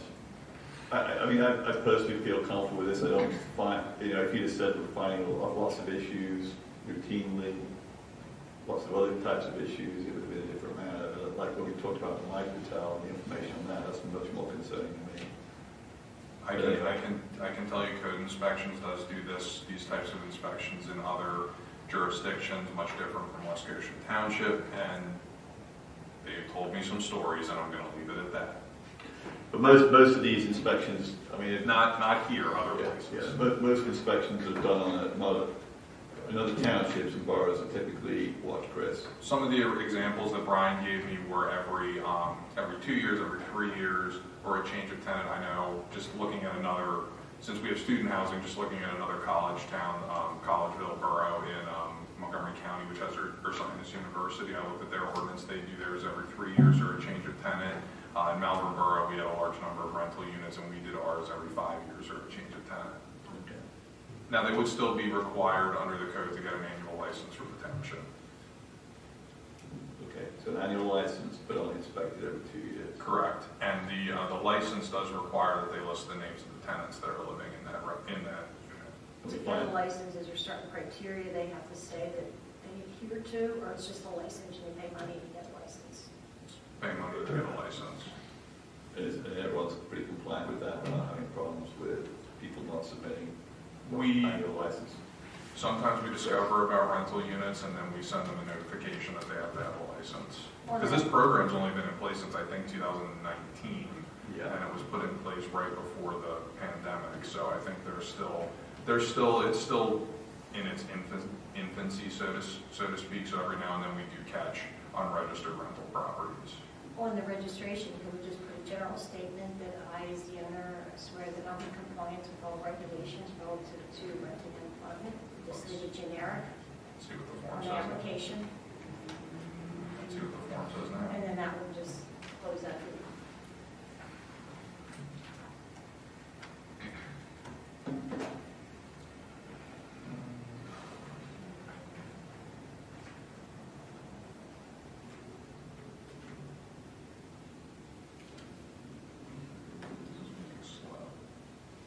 Well, Chris is pulling that up. Jan, you have a question? Do the landlords have to pay a fee to get that inspection? So if you go from every year to every other year, you'll be losing half of that revenue? Not the inspection. The inspection is covered under their rental fee, under their license fee. Okay. So you're not losing any revenue if you're going from every year to every other It's year? actually going to reduce the cost because we pay the cost of the inspections. Right. They get a certificate of inspection. So you have smoke detectors in each bedroom restored, yes or no? Questions asked, type of heating system, fuel fire heating system, carbon dioxide. So they're good. Okay. It's on the application. They list the name and address. And then they have to certify that it's correct. Okay, I'm happy with that. Would you like to say working?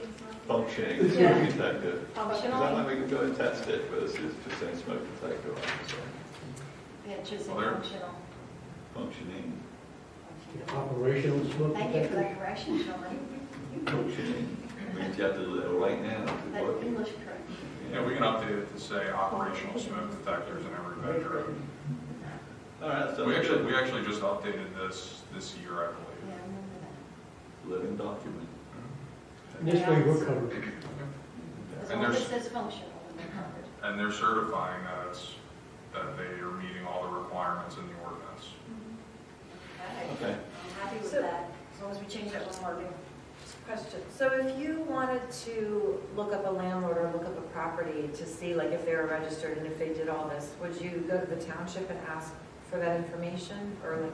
You would file a right to know request with the township. It's a record of the township. Okay, but there's not like a place online you can go and look up properties or landlords or something like that? No, because if you look up on Chesapeake Views, like the property, it lists the owner of record. It doesn't list who's living in that property. Or if it's been.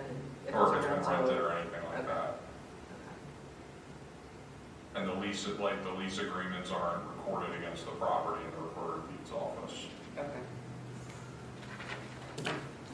But theoretically, a right to know request, you could identify all 8% if you went interested in the complex of properties that are rented out in the township. Okay, so I will make the motion to approve ordinance number 6. I'm sorry, where are we? Yes, ordinance number 6, 2023, that amends chapter 75 of the West Goshen Township Code of Ordinances as described. Thank you, John. Is there any board comments or questions on the motion? Just one thing to make sure the board is aware, since we're already into the inspections for 2023, the biannual inspection will start with 2024. Okay. Thanks, Chris. Any questions from the board? Okay, is there any public comments or questions on the motion? Very good, we'll take a vote. All in favor say aye. Aye. Is there any opposition? Hearing none, the motion passes 5-0. Thanks. Next up is agenda item number 9, which was to be a continued discussion and possible approval of resolution number 14, 2023, related to a site lease agreement between West Goshen Township and SBA PC Assets LLC. We have some additional information that reached the board late today. At this point, I'm suggesting to the board that we table this to follow up probably in an executive session due to the legal nature of a lease agreement for real estate. Is that acceptable to the board? Yep.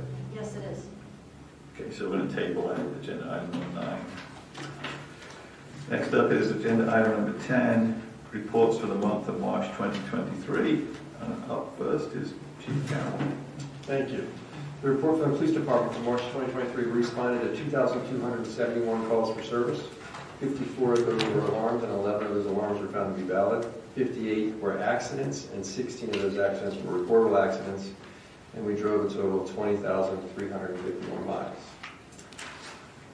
In the area of extra traffic enforcement, we performed that on South High Street, South New Street, Airport Road, Snyder Avenue, Grove Road, Taylor's Mill Road, Rosary Lane, Paley Pike, and Spruce Avenue. And we did our normal monthly trainings, and in addition to that, Sergeant Holman and Officer Graham attended a hostage negotiator course.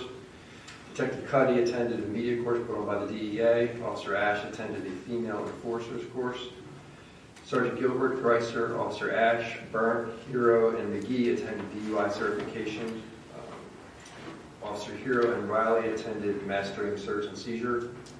Captain Domidio, Lieutenant Cotter, and Sergeant Sedlak attended a leadership course, and Detective Edwards attended a mastering narcotics investigation course. For the month, we had 46 assist 2 other agencies, and for a totaling 34 and a half, almost 34 and a half hours, and we were assisted by 14 agencies.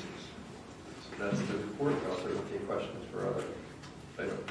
Why was the assist to other departments higher than it's been this month, 46, compared to 26 and 6? We had extra requests. Oh. Having what each one is, it fluctuates when people need help. Yeah, is that way high? It's not always, I mean, the majority of them are neighboring departments, but it also includes if the New York police call and ask us to check something for them. Oh, okay. Chief, We had a meeting yesterday with the chief, Tina Marie, and I, and we had several things we discussed. One of those was about false alarms. And we had 54 false alarms, or 54 alarms total this month, of which 51 were false alarms. And so we had some discussion about our fee schedule for false alarms for the police department. And we did make an adjustment for false alarms for a fire in our January reorganization meeting this year. We're going to see how that is effective in changing people's behavior and having faulty fire alarm systems. So we're also going to take a look at what measures can be taken to address faulty alarms that are triggering police response. So I was wondering if we could take a look at some neighboring jurisdictions to see what their fee schedule is for false alarms for police response. It's a consistent every month. It's like 50 to 50, anywhere from 50 to 55 alarms, of which the overwhelming majority are false alarms. Look at our existing fee schedule, which probably is equivalent to an alarm. See what it compares. Recollection when it was last adjusted? Before me, I'm sure. I don't recall an adjustment. I'm sorry? Do you know if that's codified in our code or if it's in our fee schedule? It's in the fee schedule. Okay. It's in the fee schedule. All right. I haven't looked at that. So it's something that we would adopt every January. Is it just a uniform fee? You know, it doesn't matter how often you have a false alarm? No, it does matter. It's scale. The first one's free, and then it goes up from there, up to like every 7 awards. A lot. And those fees, you can adjust those. If we do the research, you do not have to wait until January. You can adjust those anytime throughout the year. I would suggest we do it sooner. One of them was within 2 weeks had at least five. One of the business establishments. I would just, for the first couple false, I would be a little bit hesitant to raise it too high. I don't want to convince some elderly person on fixed income to turn off her alarm because she can't afford a mistake. The other suggestion I had is maybe we can have two separate fees, one for residents and one for business. Right. Just separate it out. Yeah, separate that out. I think that would be fair. Can we do that, Lee? I'm not aware. I would have to look at it carefully to find out whether you could do that or not. You know, I'm wondering if we don't just... We have like the sewer, we have separate fees for residents and developers. Well, that's because it's volume related in general, you know. Lesser volume. The businesses are charged on thousands of gallons that they may generate the establishment. But anyway, we could look it up. Yeah, we should look it up, and if we can do that, then that So I would be just want to great. try to put this in context. So how many incidents, how many calls for service did you have in total for the month? It was like 2,100? Yes, 2,054 were these alarms, right? So in terms of reward versus effort, in terms of productivity of our police and where they can focus, I mean, 54 out of 2,100 is a certain amount of time. But there's other things that, in that other 2,050, that are obviously demanding of the time. So other areas that you would recommend we kind of look, you know, this is great if you can address the false alarms, but there's some other things we might be able to do with some of the other issues that you face. I don't know. I'm not trying to put you on the spot tonight. But So yeah, I don't have an answer for you, but I can certainly look at that. Yeah. Mr. Chairman, I don't want to belabor the point of false alarms, but as I look at it, I'm just wondering if we just mirror the fire alarms on the police side. No, let's bring that proposal forward. Because the fees right now for the first one in a calendar year is a warning, then the second is $100, third is $250. This is the fire? Fire. Fourth is $500, fifth and sixth are $1,000, even the seventh and anything subsequent is $2,000. What's the current fee for police? I would say I'd like to also look at other townships, what they're charging around us, just to see as a comparison. I'd also like to take a look at our alarms for a year and see what percentage are 1 or 2 versus 8, 9, and 10. Yeah. So let's get some data, like all these decisions are best made if you have some data to decide what the way forward is. So other township borough type fees, the history, what would make sense. Just by comparison, looking at the police side, the first is a warning, second and third are $50, fourth through seventh are $100, and then eighth and subsequent in a calendar year are $200. That's cheap. Spend too much money yet. I want to keep in mind though what the chief is saying about not discouraging people, you know, from turning their alarms off. I think that we actually need to treat these as two separate animals. I see the comparison to the fire alarms, but I think this needs its own. What we did with the fire alarms when the board approved the raising of the fees was we sent letters to the most frequent offenders. If we ultimately raised them, then maybe we do something similar if we see a pattern at a particular property. Well, let's look at the data and we'll have a discussion on that. And the whole idea is you keep, from the board's perspective, is just not to create a revenue stream here, but is to change people's behavior. And if it takes this, some people they just respond for, it's a fine. But other people just maybe just a matter of getting a letter and become aware of the problem. And that's the idea, is to try to change people's behavior so they're not having our police department respond to to these false alarms. So that's the. It's the resources to the police too that we have to use. We can be using elsewhere.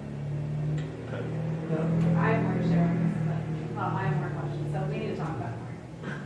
Well, let's get some data and then we'll have a Yeah. proper discussion on Yeah, it. So. sure. Other Yeah, there was another issue we talked about, which I want to bring up here also. And that is security here at the Township campus.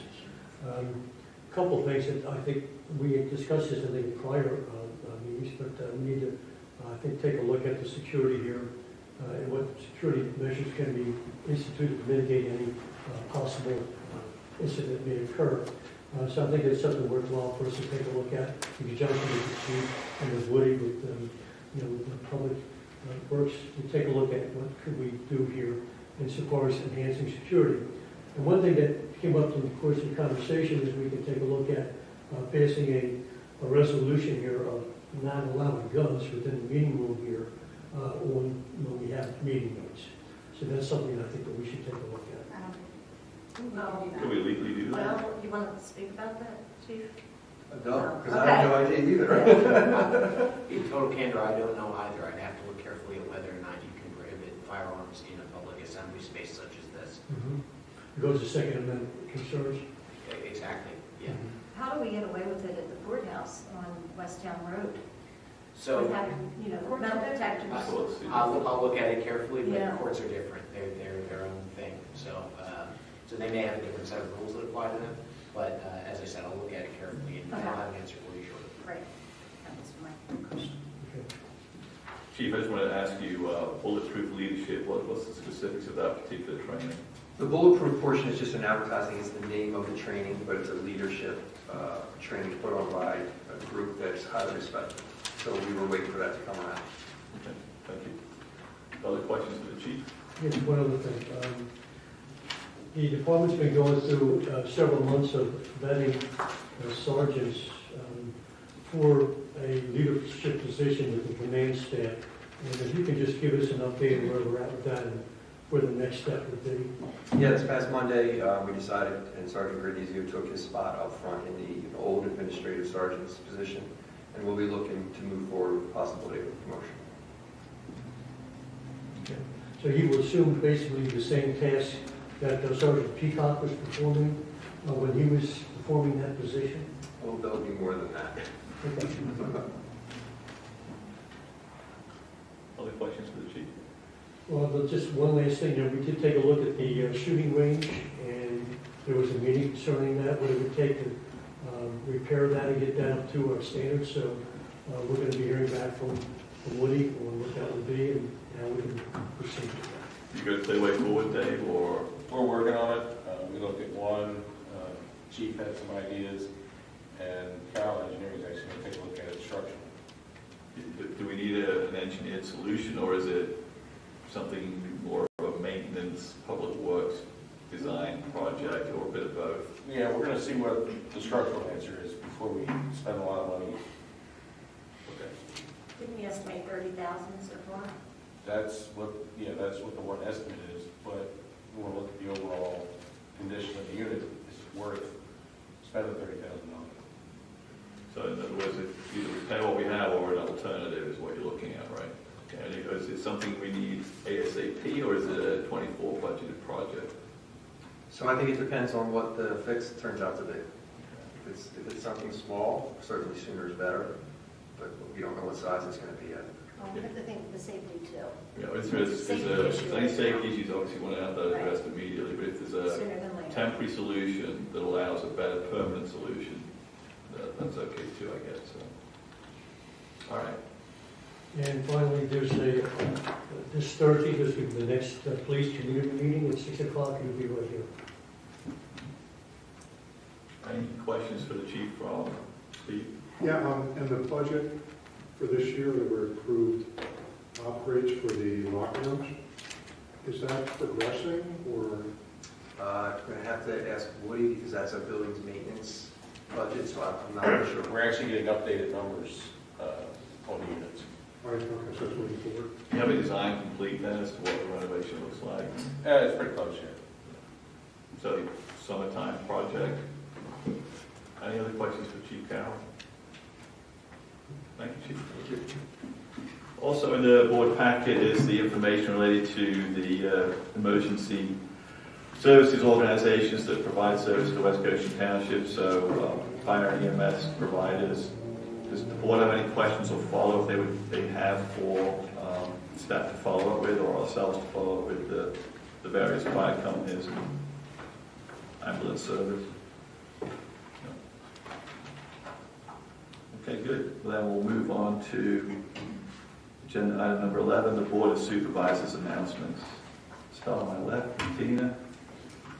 On March 24th, attended the Pharma Block ribbon cutting ceremony, which is in a new neighbor, which is welcome. On March 23rd, we attended the emergency training, FEMA National Incident Management Training with Chesco Department of Emergency Services. March 21st, as John mentioned, we attended the ALICE training here. March 25th, attended the CRC Creek cleanup. It's an annual thing. March 31st, we had the dedication of the gazebo in the community park. On April 6th. No, you don't. Gazebo. Oh, that's right. You were there in spirit. I forgot that's for May. April 6th is police traffic meeting. And I'm happy to say on April 12th, we went to Harrisburg to receive the Governor Award, which is very nice, lunch and a tour of the Capitol. On April 20th, we're going to have the EMS and Fire Coalition, our next meeting. And then, of course, we'll go to PSATS on April, the end of April. That's it. Thanks, Tina. Robert. Yeah. No announcements No today. announcements. Good. All right, so okay, let's go here. Sorry, John, you're next. Okay. It's been a busy month. On Tuesday, March the 21st, we attended the ALICE training here with the Board of Supervisors given by the West Goshen Township Police Department. And on the 22nd, attended the Representative Chris Bielli's 156th District Open House at the new office located there in the borough at 121 West Minor Street. Then on the 23rd, attended the Westchester Area COG NIMS training, the National Incident Management System for elected officials. And there's supposed to be a follow-up in September for an actual simulated tabletop exercise. I'm looking forward to that. And on Saturday, March 25th, attended the CRC cleanup behind McDonald's there, Montgomery Avenue. Attended by several dozen residents in attendance as well. Then on Monday, March the 27th, there was the Fire and EMS Coalition meeting. Tina, Marie, and I are part of. And on the 29th of Wednesday, April 13th, attended the Pension Committee meeting to listen to debate regarding the RFP for financial advisor for the pension funds. On Thursday, April 6th, it's just debated in the West Goshen Township Police Department Traffic Committee meeting. We discussed various traffic concerns with residents and the Police Traffic Division. And on Saturday, April the 8th, I attended the Islamic Society of Chester County's groundbreaking ceremony for their new community center here on Phoenixville Pike. And then Monday, April 10th, participated in the Land Planning Committee and the Planning Committee meetings. And then on Wednesday, April the 12th, attended the Harrisburg Award Ceremony to be recognized in the Township for health and wellness initiatives. Then on Monday, the April 17th, coming up, just yesterday, we had a monthly board liaison meeting with Chief Carroll and Captain Domidio. And then coming up, as already mentioned, this Thursday there'll be the next police community quarterly meeting with residents and they'll be here at the Township Building in this room. And also we'll be having our next Fire and EMS Coalition meeting as well. So that concludes my report. That's a good report, John. A lengthy one.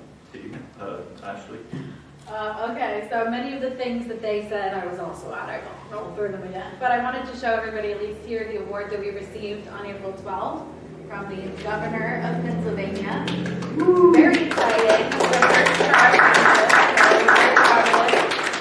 It was for the Health and Wellness Initiative. So just a little bit of background. Years ago, I would say, in 2018, this is before I was on the board.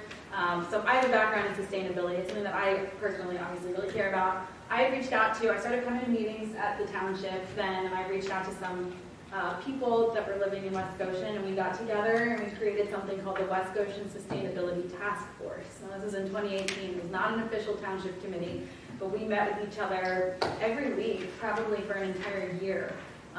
And we would come up with projects for the township, ways we could be more sustainable. At the time, the board, we would come to board meetings and pitch the ideas to the board. That's when Tree City was sort of born, and that's when I really got the idea to run for office, actually, because of this initiative.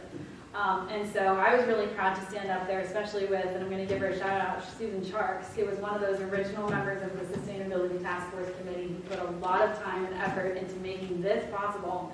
And she was one of the founding members of our Sustainability Advisory Committee. So this has been years and years in the making. I came across the ability to apply for this on a website, and I actually, frankly, forgot that I even applied for the award on our behalf until a couple months later. I got an email saying, congratulations, you guys have won. But really, when I saw all of the different categories that I could nominate the township for, and there are many, there's fiscal accountability and many things that I feel like we do well, this is something that really meant a lot to me and to the Sustainability Committee. They've done an outstanding, outstanding job since their creation in 2020 to pass all sorts of things, the plastic bag ban, Tree City USA, just making this a more, sustainable place to live and bringing that health and wellness to our community. So this was absolutely their award and truly well-deserved. And so we have a couple of other things here, a citation too from State Representative Pielli and from Senator Comita. And so if you want to see it, please come up and see it at the end of the meeting. And I think that we're going to try and find a place to put this in the lobby so that we can have everyone come and see it. So there's a little background on the Governor's Award and why it was so important. That was April 12th. On April 15th, this past weekend, I was invited by the UPAGP, which is the Uttar Pradesh Association of Greater Philadelphia, to celebrate Holi with them in West Goshen Park. So Holi is a traditional holiday in the Hindu religion that celebrates not only the coming of spring every year, but also the triumph of good over evil, which I love, and I love the background of that holiday.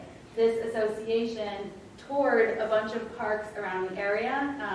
It's a huge association, many members, and they chose West Goshen Park because of how beautiful it is, and our pavilion there, and everything was just sort of perfect. So they decided to hold the festival here.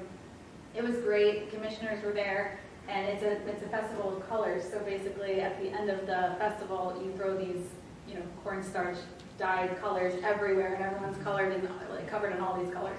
So they had food, and they were just really wonderful association. They hope to come back every year, so I hope that we can have them and work with them in the future to bring them. They want it to be even bigger next year. So that was a good celebration. And then on the 16th was our Sustainability Expo, which we co-hosted for the first time this year with East Goshen. So last year, East Goshen Sustainability Committee, their Sustainability Committee came up with the idea of having this Energy Expo where they had all different vendors come out and showcase different sustainable technologies, things like that, and just local cooperatives, things like that. And it was really successful. So this year, they were gracious enough to invite us to participate with them, and so that was on Sunday because it got rained out on Saturday. And it was great. Lots of people showed up, really good time, made a lot of different connections. We have a lot of amazing businesses and organizations around here that really care about sustainability, so that went really well. And then just a reminder that on April 29th is our Arbor Day celebration. So that's going to be in Hamlet Crest Park. And we have lots of things lined up for that day, 120 or so trees and shrubs to be planted.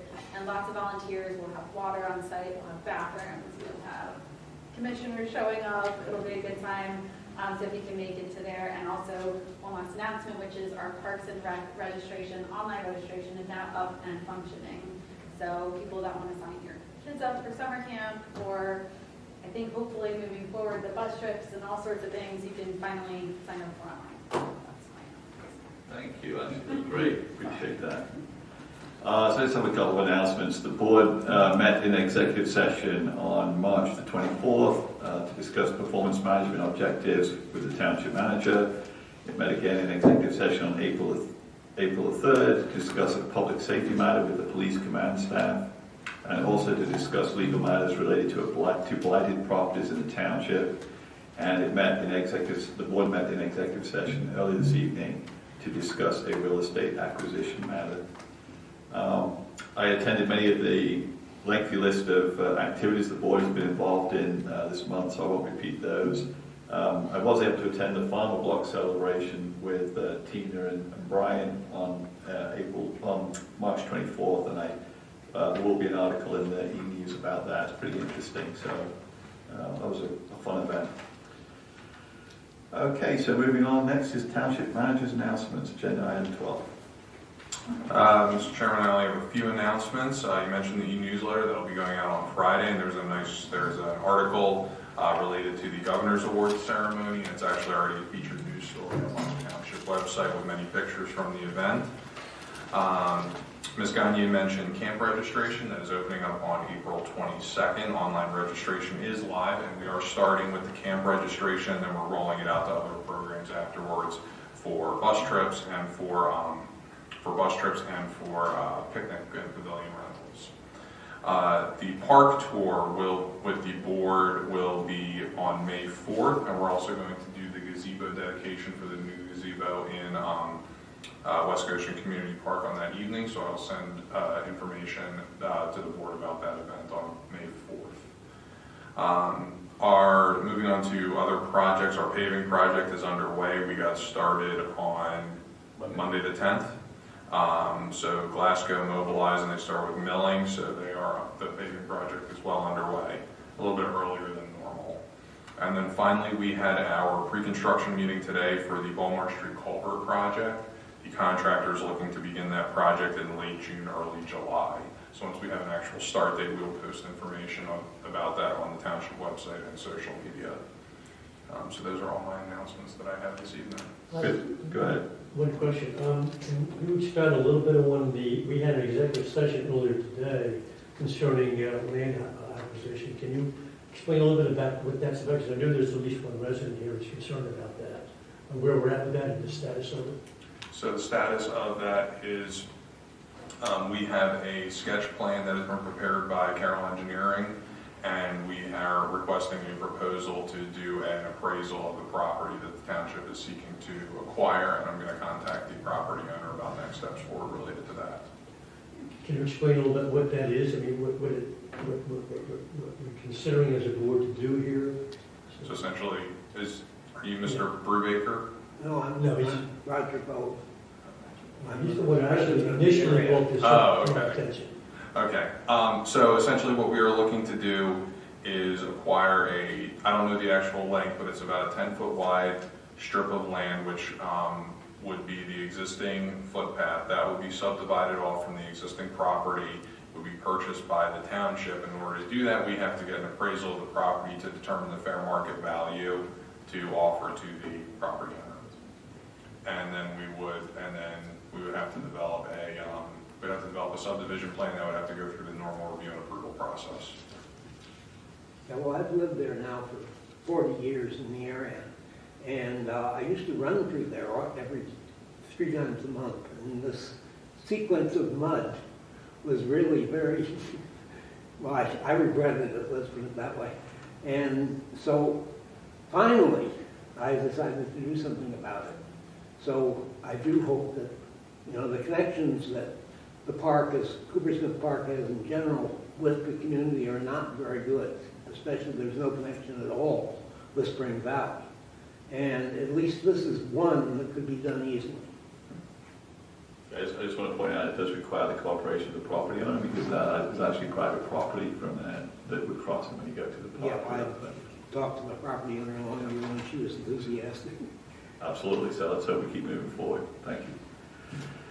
Chris, I had a question for you. I believe we discussed at one of the recent meetings trying to arrange a meeting with staff and the developer of Greystone for the current park preparation planning. And is there any update on that? We had a meeting with staff and the developer on April 3rd to sort of outline a timeline. Our next step is to have a meeting with Natural Land, which we're trying to coordinate before the end of this month. We haven't had a chance to have our calendars sync up.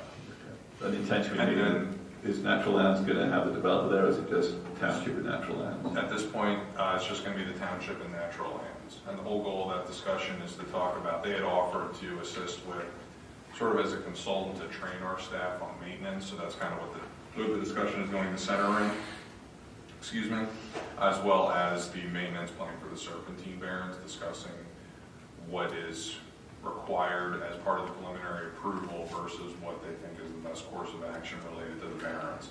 And also, Dave, Doreen, Mike, and Brian are actually going out to the park tomorrow to look at it. Okay. So which park is that? This is the eventual Greystone Park that's part of the Greystone development. The trails that are all back in there? Correct. So part of that is Serpentine Barrens then? Yes, there's two actual parcels that are associated with the park. One is where the trails and like the dams and everything are, and the other parcel are the Serpentine Barrens. And there's certain preparation that there's a plan that was developed that was part of the preliminary land development approval that they have to adhere to, and there's a question in our mind as to whether or not that is still the best course of action. Would you say that's accurate, Brian? Yes, the current plan is a 4 to 5 year restoration of the Barrens, and the developer believes they can accelerate that schedule for what was approved. And we are going to be meeting with Natural Lands to talk about that and find out what they consider the best course of action to restore the Barrens. And until the Barrens are restored, we're still trying to move that out. Any other questions for Chris? Anyone got questions for the county manager? Okay, we'll move on to agenda item 14, which is 13, Township Engineers announcements. Brian? So I have a couple updates on Greystone. So this segues well into Greystone. On April 10th, Rick Craig and I did attend what DEP is called substantial completion. So it's part of the construction or rehabilitation of a dam, and your permits with the PADEP required as the contractor to get what's called a certificate of substantial completion. And what that allows the contractor to do then is to basically close the bypass. So when the dams are built, they put in a bypass to allow the stream that feeds that behind the dam to keep flowing through it. That completion certificate authorizes them to close the valve and let the dam fill. So that site inspection was conducted in the afternoon on April 10th. So this dam, and this is accurate as of March 2023, you can still see it's still under construction. This is dam 184. And when we went out that day to look at it, this is dam 184 on April the 10th. And they had to make one minor adjustment, which was done right here. I requested that they add additional, I call riprap along this wall for a scour. They provided that on April, I confirmed that was placed on April the 11th. So these are two pictures of the dam, that's the front and the back, and then I went back on to the dam yesterday. And that's what it looks like yesterday, where it's starting to fill. So dam 184 the valve has been closed and it's starting to fill. Dam 182 is the much larger dam.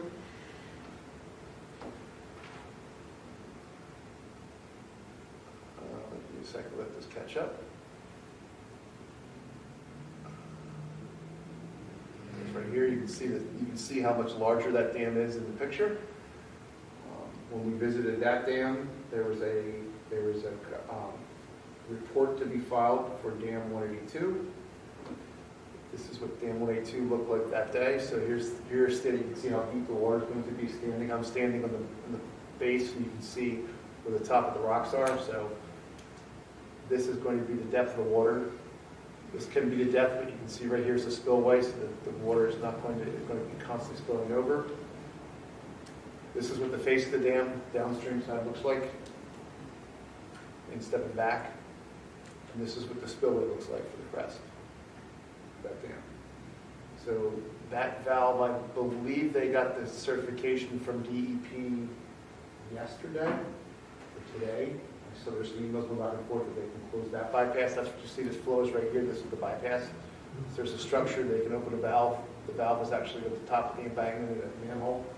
The valve and let the pond drain. Close the valve, this stops, and the pond fills up. They expect this pond to take more than a couple days, maybe a week or two or longer to fill because of the size of it. So that's my update for Grayson.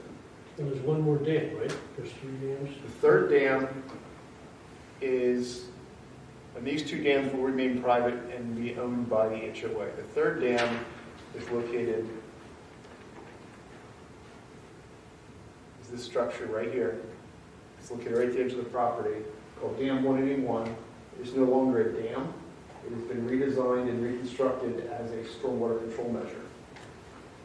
The center right here is completely open. The stream flows through at all times, but it's designed, if it needed to be, it can use this as an impound, use the large area behind it of the old dam as a stormwater impoundment feature to control the release of large storms.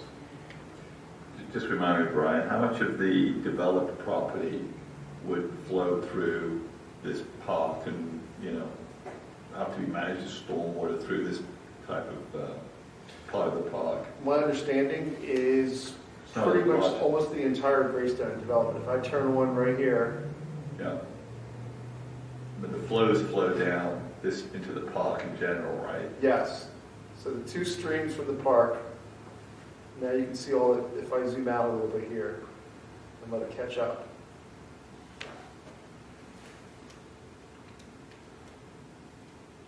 This is dam 184. This is dam 184. This is dam 182, and all these streams you see coming through all converge and then flow through that control structure.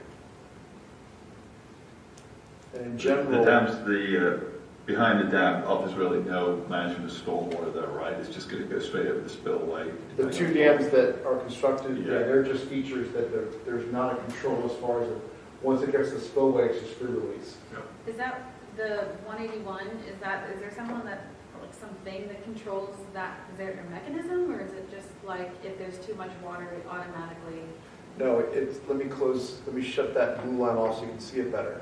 But this dam right in the center is completely open. Yeah. But as you look at it, it's probably 3 feet wide, goes up so far, then it goes to 4 feet wide, then it goes up, then it goes to 5 feet wide, and then it goes to full width at the top. So the high level storms that fill up and they spill over. So it's weird, like a stormwater control structure in a normal basin would be. Yeah.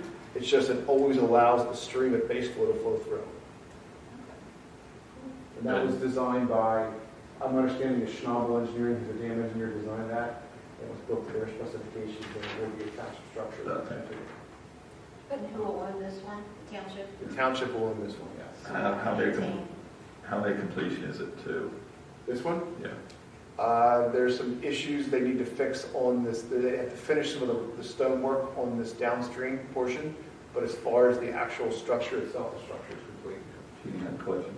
Yeah, why are we owning this and the other 2 are owned by the facility? When the dams were proposed to be reconstructed, the township hired Schnabel Engineering to review the reconstruction plans, and Schnabel made recommendations for all 3 dams. The developer was only willing to address Schnabel's comments on this dam. They were not willing to address the comments to build the other 2 dams to our specifications. So because of that, they were reconstructed to be private and not owned by the township. So they don't have to follow the rules? They followed rules. They got a permit from the DEP for it. So the DEP did permit them. But the dam engineer that the township hired at the time to review it felt there was additional things to be done with those dams that the developer was not willing to do. So the negotiation was that if they're not being done, 2 dams and if you look at them, they were subdivided out. So if you go up here, you see there's a parcel surrounds with the dam and surrounds each of the ponds, which will be HOA property.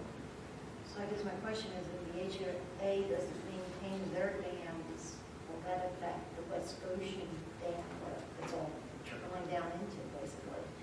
No, because the dam is not actually a dam, it's a stormwater control structure. It'll still let the water go through. And if they don't maintain their dams, they have to maintain and inspect them and provide reports to the DEP because they're a permitted dam through the DEP. And we're going to be copying all those reports as well. So these are really aesthetic features, these ponds. They're not there to do anything other than create what people 12, 15 years ago thought was a great thing to do, which is have a pond, versus more modern thinking, in my opinion, is that you leave streams in their natural state versus creating these dams that cause all the issues and problems. You need to be maintained ultimately. This is the spillway of Dam 182. And you can see that the water will just be flowing over that all the time, and then in high-level storms it fills up higher, but it still continues to flow over. It's all controlled from the center, and then there's, you can see the size, standing here, you can see the size of the rock at the bottom to dissipate the flow. Okay. I have a hard time imagining, like, for Dam 181, you know, the mirrored one like this, I have a hard time imagining how the water would ever get high enough to be held back. Like, wouldn't it always just go through the bottom slot? Like, isn't it always, like, how could it ever? I can't speak to the level that the water can get to, but it was designed to control the release of water. So if a high level storm event comes down, there's going to be a level of impoundment behind it that this still controls the release in a controlled manner. It's not just a free release through. And that's what it's there for. To me, Jen's question, isn't the topography around that is just going to bypass that structure anyway at some point? If there's that much flow, is it going to be horizontal, get past it, and not just really be impounded behind the dam? I don't know. You have to look at what steep the valley is there.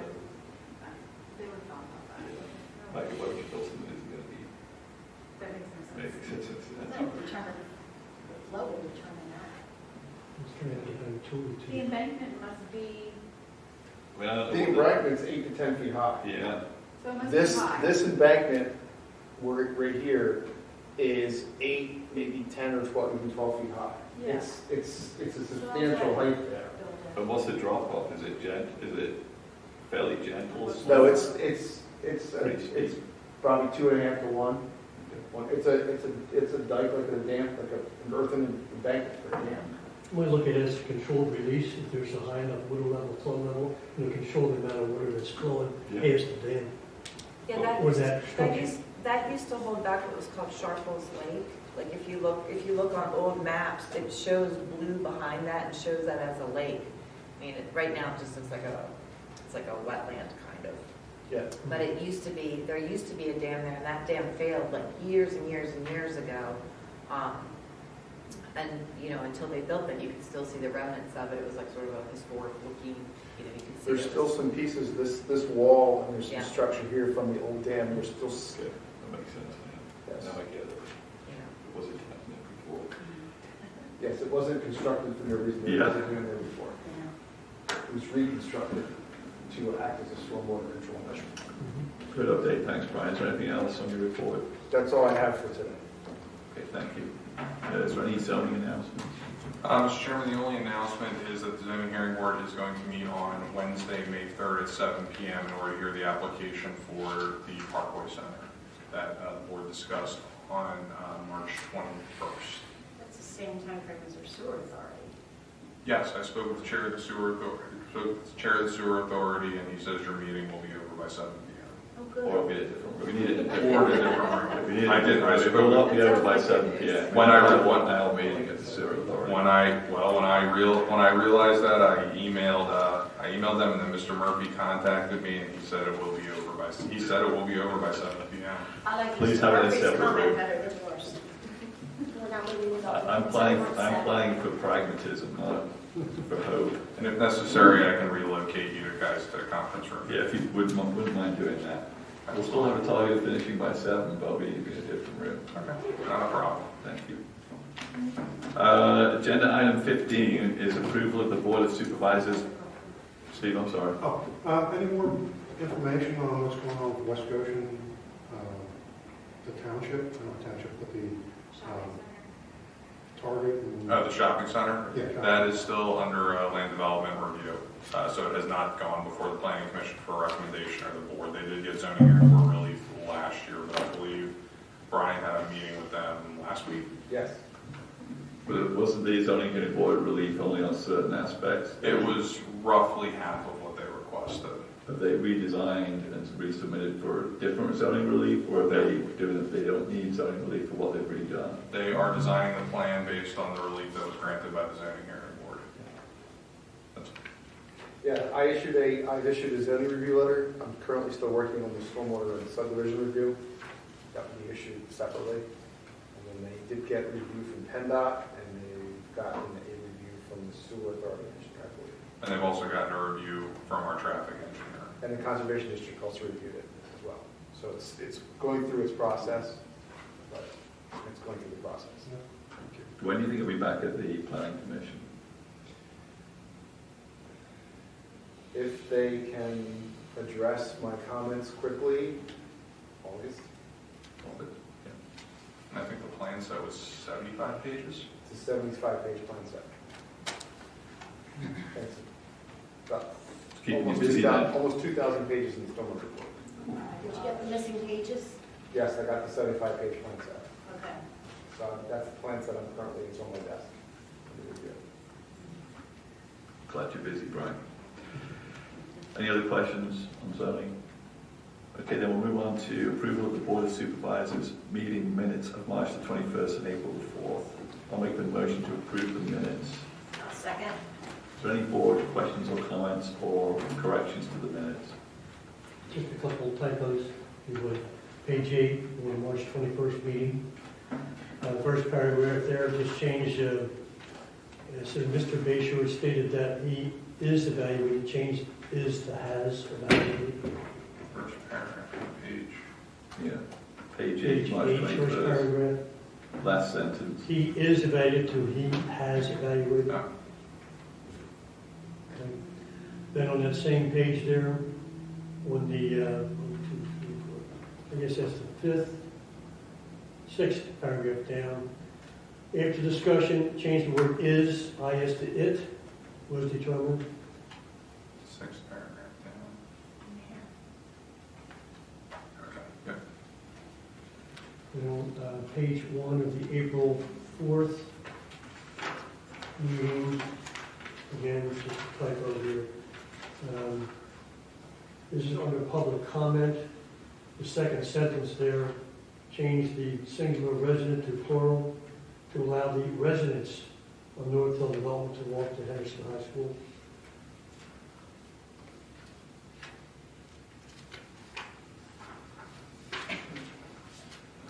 And on page 4 of April 4th meeting,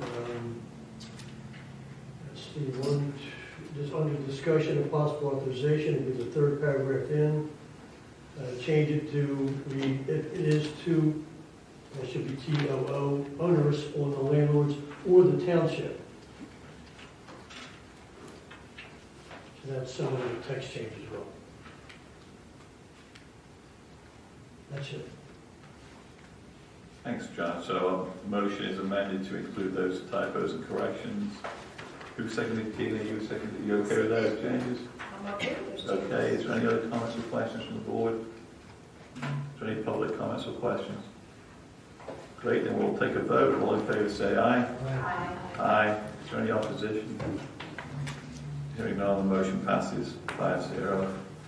Agenda item number 16 is the Treasurer's Report.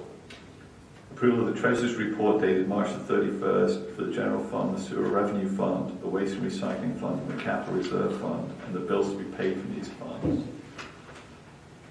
Is there any questions or issues with the Treasurer's Report or the bills to be paid? I do know that the Treasurer's Report includes additional information this month associated with the closing of the accounts at S&T Bank and the establishment of new accounts at both Santander and PLGIT.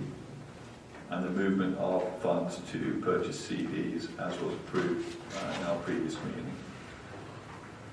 Any board questions or comments? No. Okay, I will make the motion to approve the treasury report and the bills to be paid. Is there a second? Second. Thank you, Ashley. Any public comments or questions? Okay, I'll take a vote. All in favor say aye. Aye. Is there any opposition? Hearing none, the motion passes 5-0. Do I have a motion to adjourn the meeting? I'll second it. Okay, we have a motion and a second. All in favor of adjournment say aye. Aye. Motion passes. Thank you.